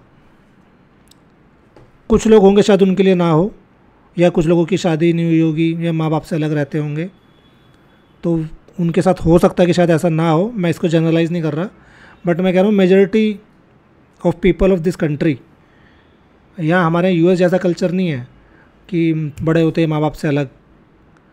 यहाँ तो माँ बाप को भी हमेशा साथ रखते हैं और बच्चे तो जानते प्यारे सबको हैं ही। तो बेसिकली इंडियन फैमिली अलग टाइप से वर्क करती हैं बाकी कंट्रीज़ की फैमिलीज़ के हिसाब से। हमारे यहाँ प्राइमरी जो वो है वो फैमिली है। तो अगर मेरे ट्रेडिंग लॉसेस की वजह से मेरी फैमिली पे ही इम्पैक्ट आने लगेगा तो फिर मेरे लिए वो सबसे ज़्यादा सोचने का विषय है। इम्पैक्ट 2-3 तरीक़ों से आता है, मैं वही बता देता हूँ। मैंने आपको इसलिए पहले बताया कि मैं फैमिली वाला एस्पेक्ट को बहुत ज़्यादा कवर करता हूँ, क्योंकि because I am a family man, मतलब मुझे मेरी फैमिली से बहुत हुआ है, लगाव है।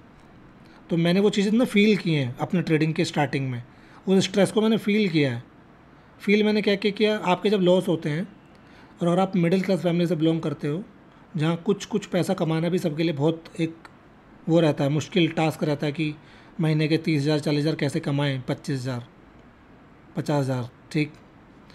तो जब आपके लॉस होते हैं तो वो उनको मेंटली अफेक्ट करता है, फैमिली मेम्बर्स को भी। अरे इतने तो पैसे ही थे, टोटल सेविंग ही 3 लाख थी, तुमने उनमें से 2,50,000 ही लॉस कर दिया। तो पूरी फैमिली को इम्पैक्ट पड़ता है और वो उसमें जाते हैं कि भाई फ्यूचर की भी एक टेंशन फैमिली को होने लग जाए। आप सेविंग्स उड़ा देते हो ना, तो आपको तो होगी फ्यूचर की टेंशन, आगे क्या होगा, और आपकी फैमिली को भी। इतनी अच्छी कोई मेडिकल फैसिलिटी हमारे देश में नहीं है, वो सब आपको अपने पॉकेट से पे करना है, चाहे वो इंश्योरेंस में पे करना हो, चाहे मेडिकल हॉस्पिटल का बिल। तो आपको अलग टेंशन होने लग जाते हैं, यार पैसा तो मैंने सब उड़ा दिया, कल को कोई बीमार हो गया मेरी फैमिली में तो मैं क्या करूँगा, मैं कहाँ जाऊँगा। आपको अलग टेंशनें होने लगती हैं, फैमिली टेंशन में, आप टेंशन में। और तीसरी जो पार्ट जो बहुत आपको वो करता है, अफेक्ट करता है, कि जिस दिन जब आप लॉस लेते हो ना, आप फैमिली पे चिल्लाने लगते हो। मतलब मैं ये बहुत इस टाइप की, देखो आप कितने भी अपने रिस्क मैनेजमेंट के सेशन लोगों के देखे हो या लिए हों, आपको ये एस्पेक्ट पे कोई नहीं गया होगा, ना किसी ने बताया होगा, लेकिन रियलिटी यही है। 3:30 बजे के बाद ना वो सारा फ्रस्ट्रेशन और वो सारा गुस्सा आपका फैमिली पे उतरता है, ठीक है। आप सारा फ्रस्ट्रेशन वहाँ निकाल रहे होते हो, और जबकि उनकी कोई गलती नहीं है। इट्स टोटली योर फॉल्ट कि आपने लॉस किया, आपकी फैमिली की कोई गलती नहीं है कि जिस पे आप जाके वो गुस्सा उतार रहे हो, ठीक है। और कोई कितना भी बोले कि नहीं मैं ऐसा नहीं करता हूँ, सबके साथ होता है, आप फ्लो में कुछ भी बोल जाते हो घर में। ये होता है कि नहीं होता, चलो आप बताओ, कमेंट सेक्शन में बता सकते हो। मतलब मैं इसको लेके बड़ा वो हूँ, इमोशनल टाइप आदमी हूँ कि मेरे जो मैं गलत चीज़ें कर रहा हूँ उसका इम्पैक्ट मेरी फैमिली पे नहीं आना चाहिए भाई। उन्होंने गलती नहीं की है कुछ भी।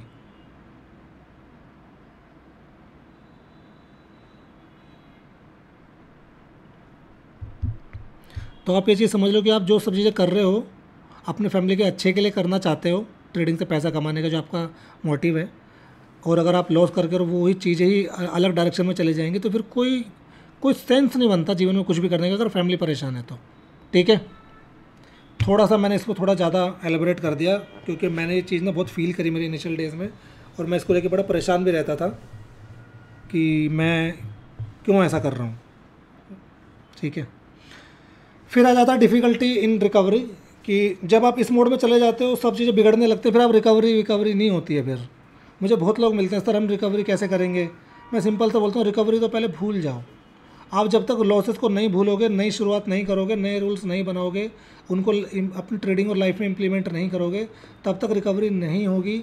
Recovery is a automatic process जो अपने आप हो जाता है जब आप चीज़ों को सुधार लेते हो। करने से कभी नहीं होगी, आज तक रिकवरी करने से किसी की नहीं हुई है। मैंने बहुत कोशिशें करी शुरुआती दिनों में रिकवरी करने की। रिकवरी करने के चक्कर में और पैसा आपका लॉसेस में चला जाता है, जाता ही रहता है। तो आपको एक जगह रुकना पड़ेगा कहीं ना कहीं कि नहीं भाई अब रुक जा, अब स्टॉप, अब एक फुल स्टॉप बीच में लगाना पड़ेगा, ब्रेक लेना पड़ेगा, नई चीज़ें, नए सेटअप खोजने पड़ेंगे, उनको बैक टेस्ट देखना पड़ेगा, उन्होंने पास्ट में पैसा दिया है कि नहीं दिया, ट्रेडिंग रूल्स डिसाइड करने पड़ेंगे और अपने आप को उन ट्रेडिंग रूल्स से बांधना पड़ेगा। फिर आपको ट्रेडिंग करनी पड़ेगी इस मोटिव के साथ कि मुझे लॉस नहीं करना है, प्रॉफिट अपने आप थोड़ा बहुत आ जाएगा तो ओके। कुछ समय बाद वो ऑटोमेटिकली जब प्रॉफिट आता है आपके लॉस रिकवर होने लगता है, आपको पता भी नहीं चलता। रिकवरी मोड में जब तक रहोगे रिकवरी नहीं होगी। जब रिकवरी मोड छोड़ दोगे और ट्रेडिंग स्टाइल पे ध्यान दोगे और अपने साइकोलॉजी पे फोकस करोगे, ऑटोमेटिकली रिकवरी हो जाएगी। ठीक है,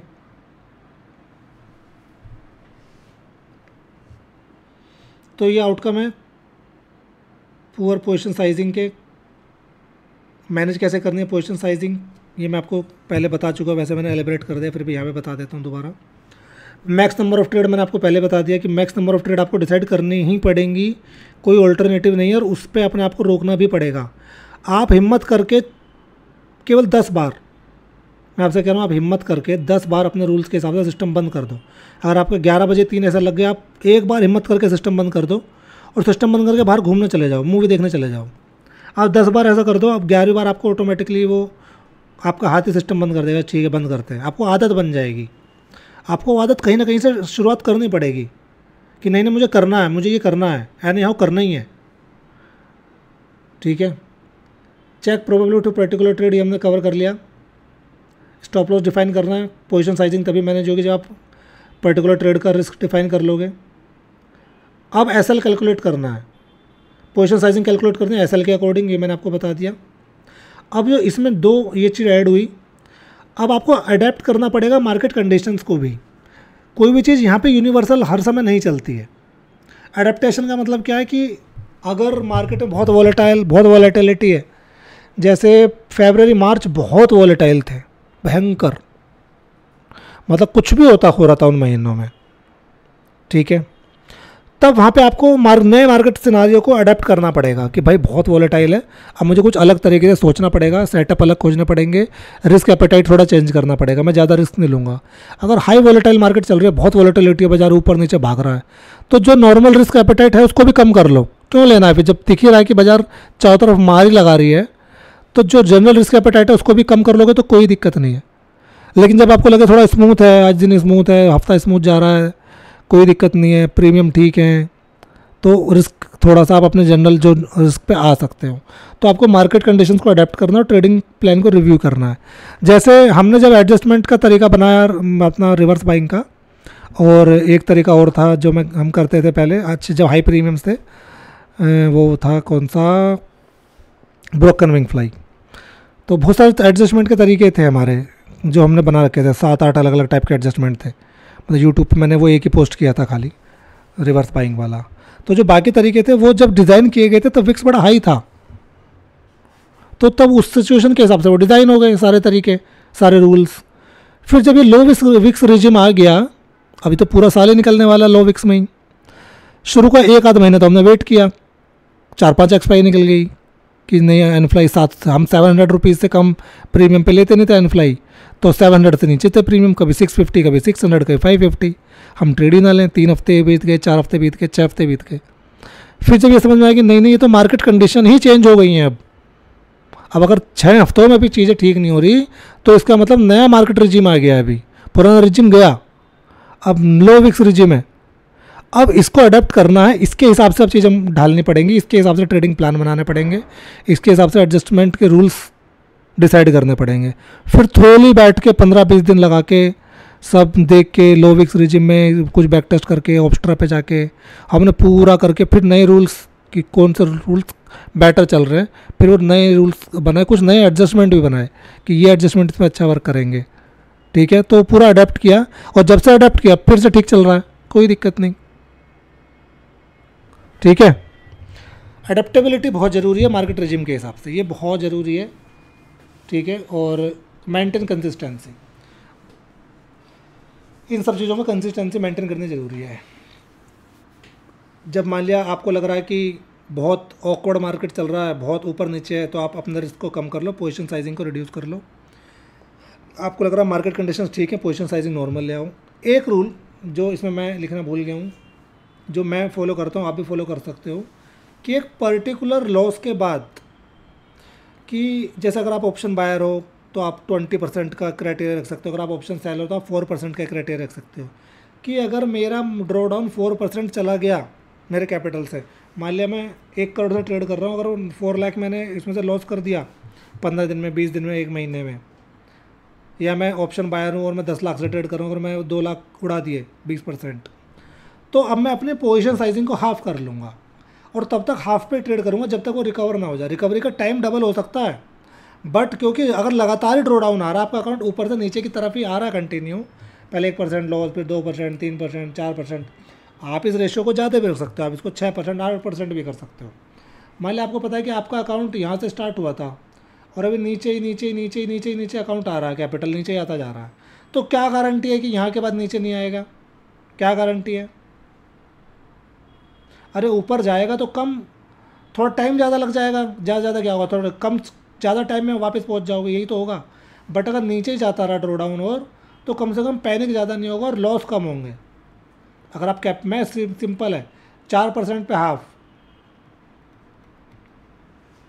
और उसके बाद अगले 6 पे, यानी कि 4%, 6% पे इसका भी हाफ, नीचे जितना चला जाएगा हाँ, फिर वापस ऊपर आया, यहाँ तक आएगा, फिर क्वांटिटी इनक्रीज, फिर ऊपर गया, फिर क्वांटिटी इंक्रीज। पोजीशन साइजिंग में ये बहुत इंपॉर्टेंट फैक्टर है। ज़रूरी नहीं कि कोई कह के नहीं गया है कि हमेशा बराबर पोजीशन साइजिंग रखनी है, मतलब इसको बहुत ही कम लोग मार्केट में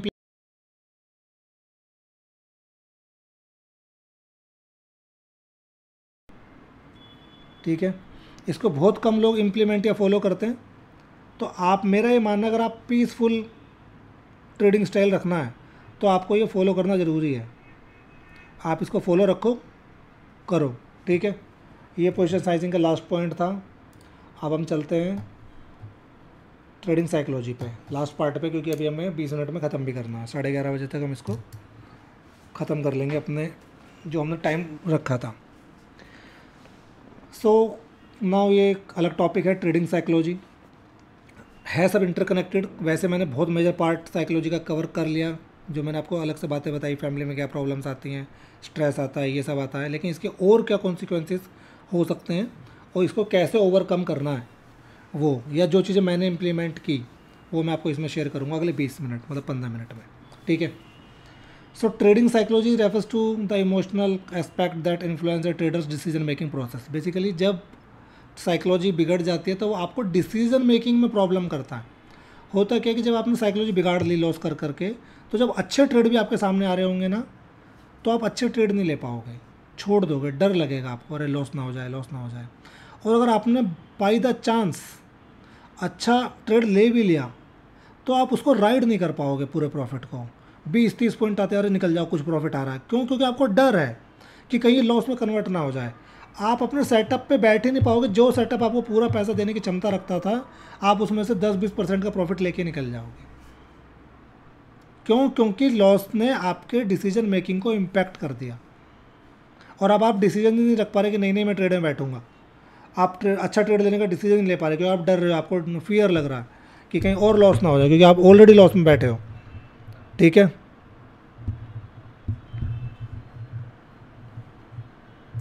it impacts rational and discipline trading decision.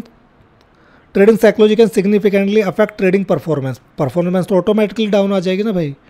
अच्छे ट्रेड हैं जो अच्छे चलते हैं, जिनमें अच्छा पैसा बनता है, आप बीच में निकल गए मैक्सिमम प्रॉफिट का 10-20% लेके ही, तो ऑटोमेटिकली नीचे आ गया सारा रिस्क रिवॉर्ड आपका।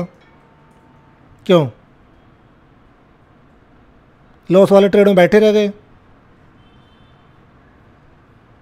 तो ओवरऑल प्रॉफिटेबिलिटी नीचे आती है, जैसे आपकी ट्रेडिंग साइकोलॉजी बिगड़ती है।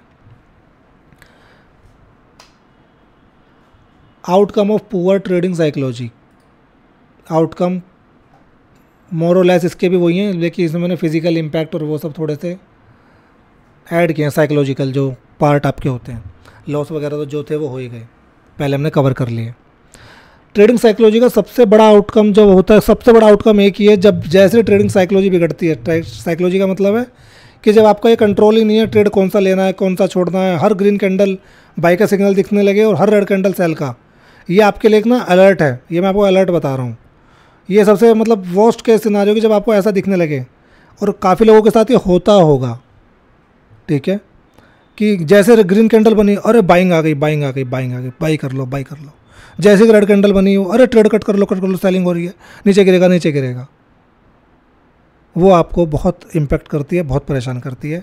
ओवर ट्रेडिंग इंक्रीज़ हो जाती है।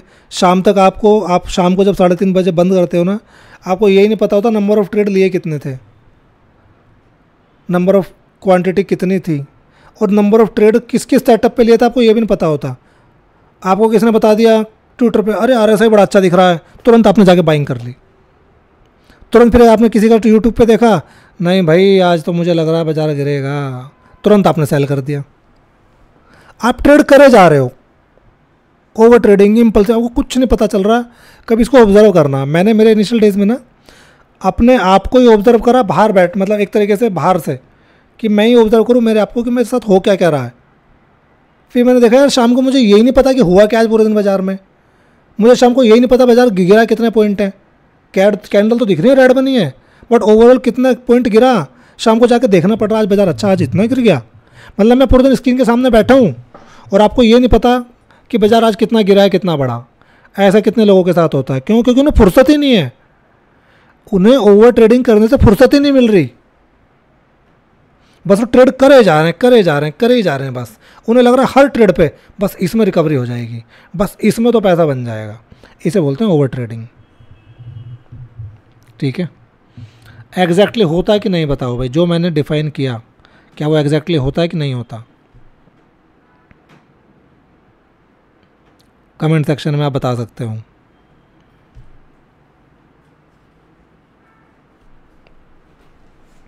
Self doubt and low confidence, फिर आपको अपने आप पे डाउट होने लगता है कि यार मैं सही भी कर रहा हूँ कि नहीं। फिर सबसे बड़ा जो डाउट आता है सेल्फ डाउट, क्या मैं इस काम को करने के काबिल भी हूँ कि नहीं हूँ। मेरे साथ सामने तो यही डाउट आके खड़ा हो गया था कि ऐसा दुनिया का कौन सा काम है जो मैं नहीं कर पा रहा हूँ सही से। मैंने इतने सब चीज़ें कर ली, पढ़ाई कर ली, इंजीनियरिंग कर ली, IAS की प्रिपरेशन कर ली, IAS के इंटरव्यू तक मैं चला गया, फिर मैंने पढ़ाई छोड़ दी, सोशल वर्क कर लिया, बिजनेस कर लिया, 4-5 पॉलिटिक्स कर लिया, सब कर लिया, सब जगह कोई दिक्कत नहीं आई।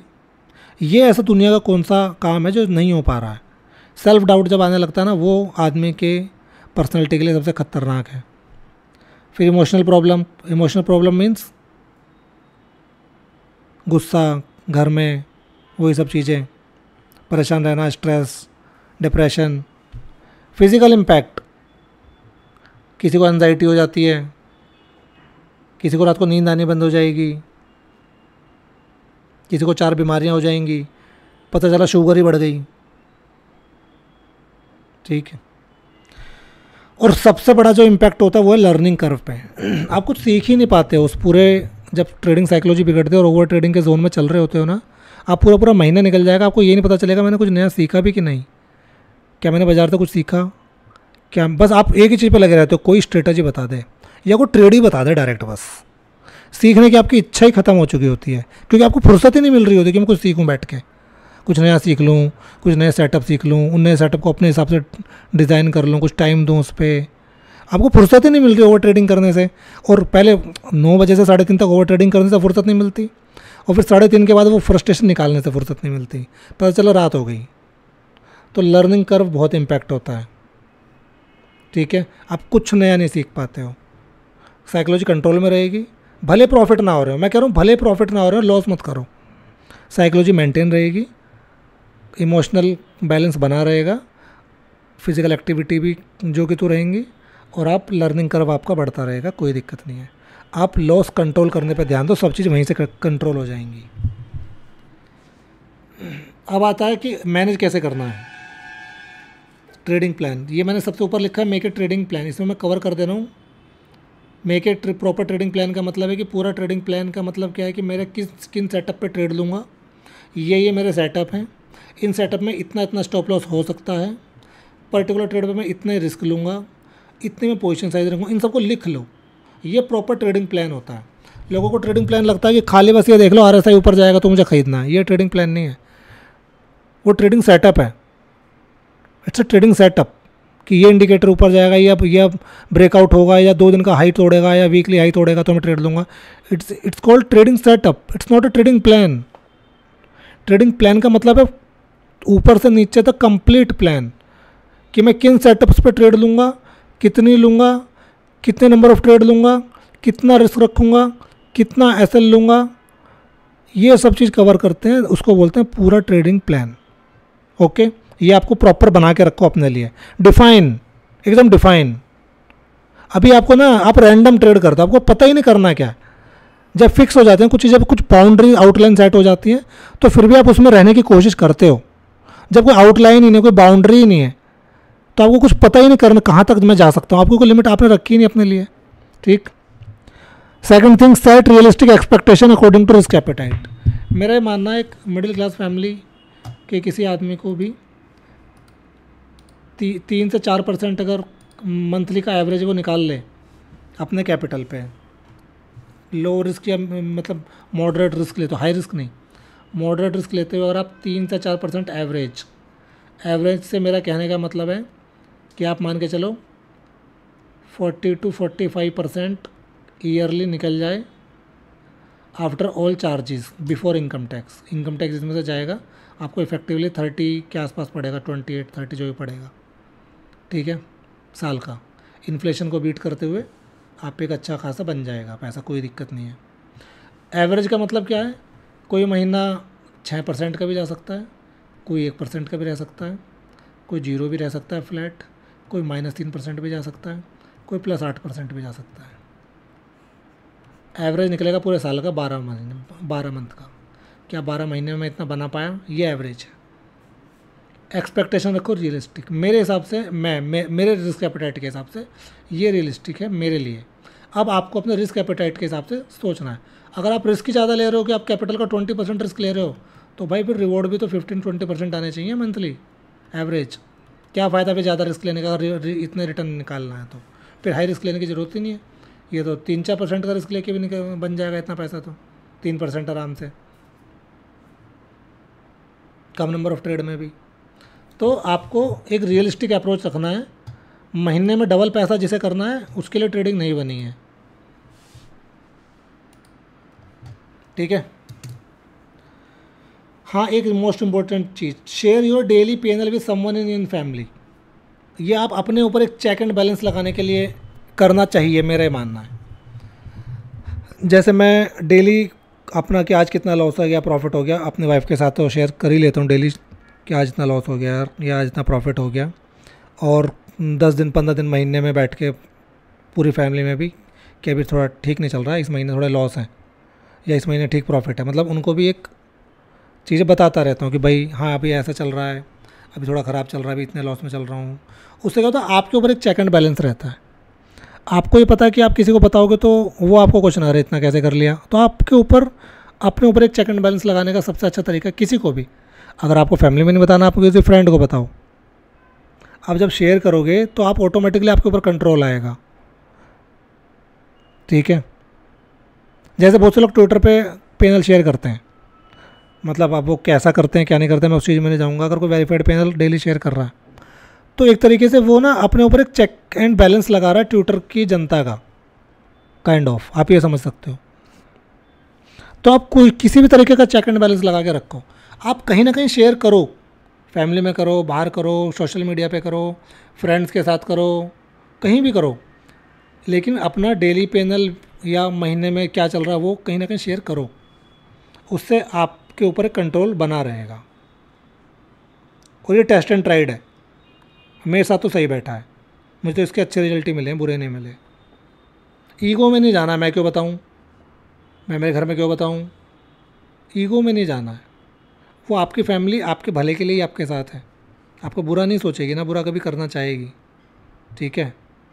तो उनसे साथ शेयर करो, आपको रिलीफ भी मिलेगा। लॉस वाले दिन पे जब आप फैमिली के साथ शेयर करते हो तो आपको रिलीफ मिलता है कि चलो मैंने किसी के साथ तो अपना दुख शेयर कर लिया, ठीक है।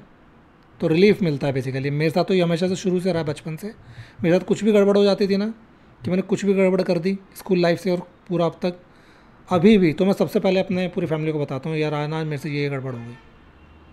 उसके दो फ़ायदे होते थे। पहला कि कल को मेरी कोई और केस से कोई शिकायत आती थी जब मैं छोटा था, तो मेरी फैमिली को पहले पता होता था, हाँ ठीक है कोई बात नहीं, तो मेरे को डांट नहीं पड़नी होती थी, ठीक। और दूसरा, आपको एक मोरल सपोर्ट मिलता है और फैमिली को भी लगता है कि हाँ चलो आप खुद से बता रहे हो तो फैमिली मोरल सपोर्ट करती है। अब आपने सारा कैपिटल उड़ा दिया तब फैमिली को पता चल रहा है, तब गलत है। मैंने भी मेरे अर्ली डेज़ में सब गलतियाँ करी हैं, बट मैंने फिर उनको सुधार किया कि भाई ये चीज़ें बैलेंस बनाना पड़ेगा। Stop trading for some time after back to back loss. अगर बैक टू बैक लॉस हो रहे हैं कि रोज़ ही लॉस हुए जा रहे हैं, फिर थोड़े दिन के लिए रुक जाओ। जैसे अगर तीन लगातार ऐसा हिट हो जाए तो इंट्राडे में उस दिन के लिए ट्रेड बंद कर दो।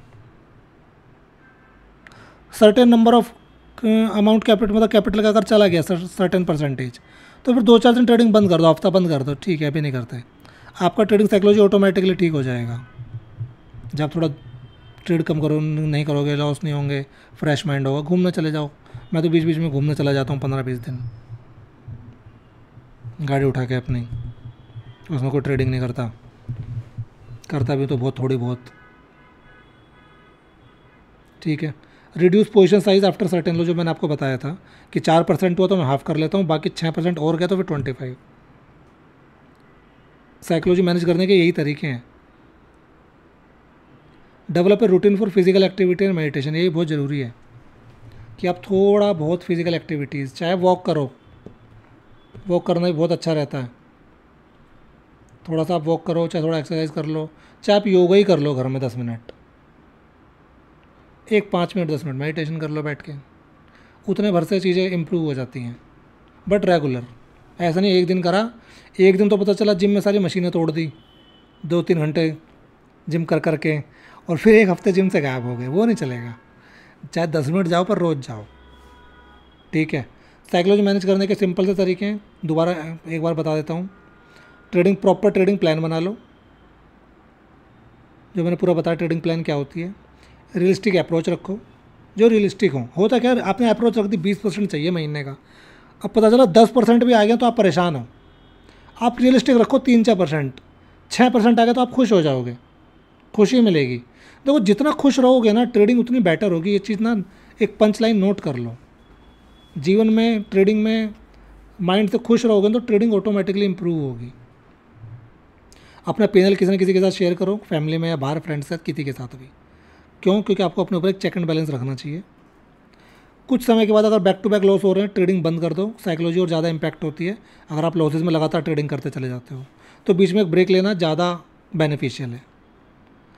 और लॉस अगर हो रहे हैं लगातार तो कैपिटल, मतलब पोजीशन साइजिंग डिक्रीज़ कर दो।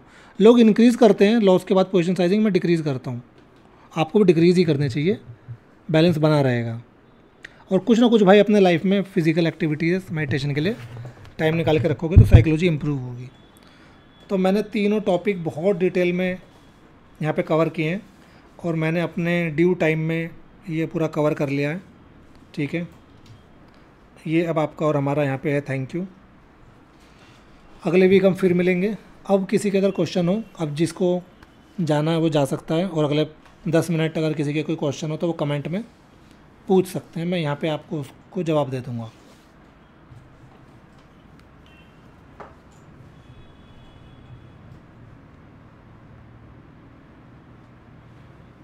और अगर और आपको कैसा लगा ये पूरा सेशन, आप अपने रिव्यू भी शेयर कर सकते हो भाई, यूट्यूब पे भी, इस कमेंट सेक्शन में भी, और ट्विटर वगैरह पे भी। अच्छा लगा होगा तो अच्छे रिव्यू शेयर कर देना, और अगर कोई कमी लगी हो तो सजेशन शेयर कर देना। सजेशन भी वेलकम है मेरे लिए, बेटर करने के लिए।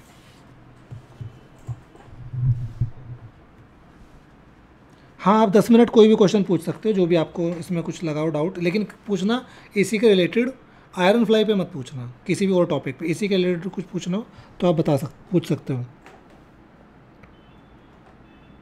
स्ट्रेटजी पर कैपिटल मेरे हिसाब से क्या करना चाहिए, अच्छा मैं ये एक बता देता हूँ फटाफट।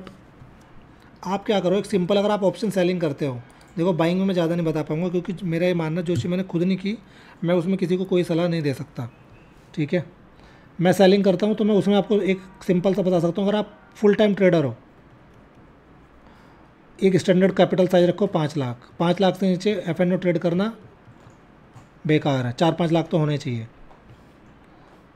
फुल टाइम ट्रेड अगर हो, आप इंट्राडे ट्रेड करो 3 से 4, वीकली ट्रेड करो 2 से 3, और मंथली ट्रेड करो 1 से 2। 2 ट्रेड आप मंथली डाल सकते हो।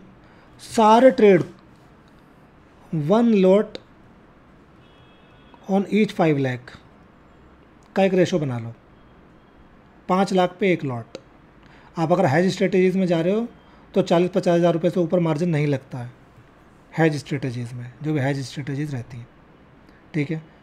और अभी तो बैंक निफ्टी का लॉट साइज़ और कम हो गया तो मार्जिन और कम आ गए होंगे, मैंने देखे नहीं है अभी, कम ही हो गए होंगे, शायद 30,000 हो गया होगा हैज स्ट्रेटेजीज़ का।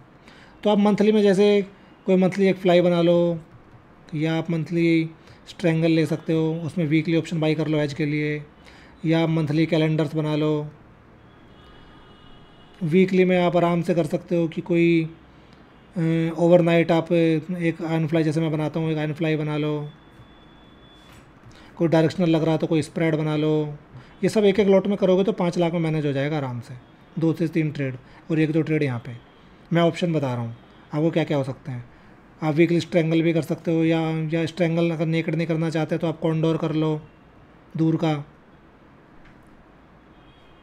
ठीक है। आप एक्सपायरी के आसपास कैलेंडर ले सकते हो,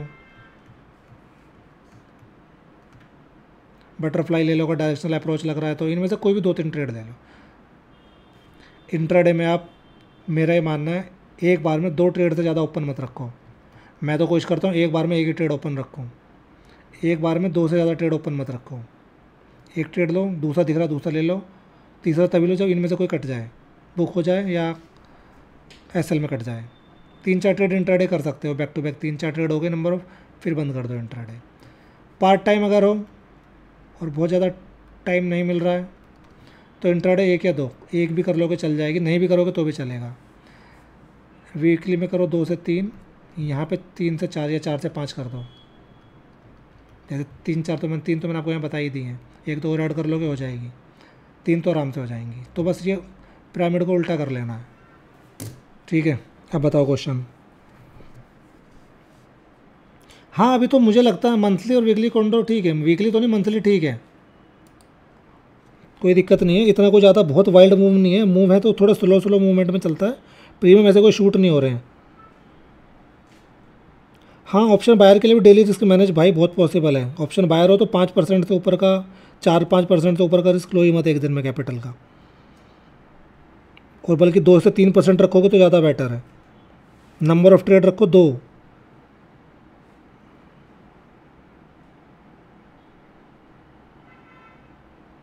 देखो, इंट्राडे वर्सेस पोजिशनल का ये डिबेट ना एकदम एंडलेस डिबेट है, आप किस में कंफर्टेबल हो ये मैटर करता है।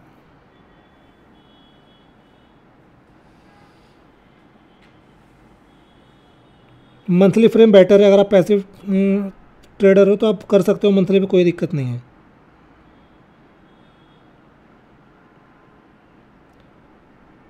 नहीं, मैंने बताया 5 लाख में आप ये सब ट्रेड ले सकते हो, 2-3 ट्रेड आप वीकली ले लो, एक दो मंथली लो और एक दो इंट्राडे।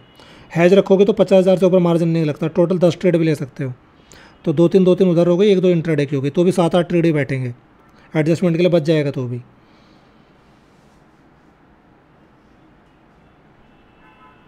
हाँ, अगर एसएल ले रहे हो, अगर आप इंट्राडे एसएल पे ट्रेड कर रहे हो, डायरेक्शनल ट्रेड कर रहे हो इंट्राडे एसएल पे, तो 1:2 से नीचे का रिस्क रिवॉर्ड का ट्रेड ही मत लो।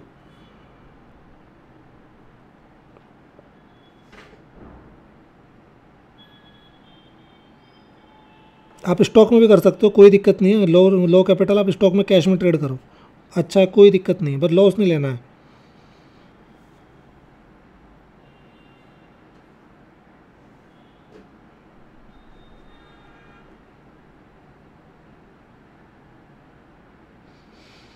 चलो बंद करते हैं, लगता है ऑलमोस्ट ऑल क्वेश्चन हो गए हैं कवर। वैसे मैंने बहुत डिटेल में ही पूरा टॉपिक कवर किया है। और भी क्वेश्चन होंगे आप ट्विटर पे टैग करके पूछ सकते हो, कोई दिक्कत नहीं है। मतलब ये नहीं गारंटी कि तुरंत जवाब आ जाएगा, बस जवाब आएगा सबको। ट्विटर पे जाके @कपिल धामा मेरा हैंडल है, कोई भी आपका क्वेश्चन आप टैग करके पूछ सकते हो, कोई भी क्वेश्चन टॉपिक के रिलेटेड।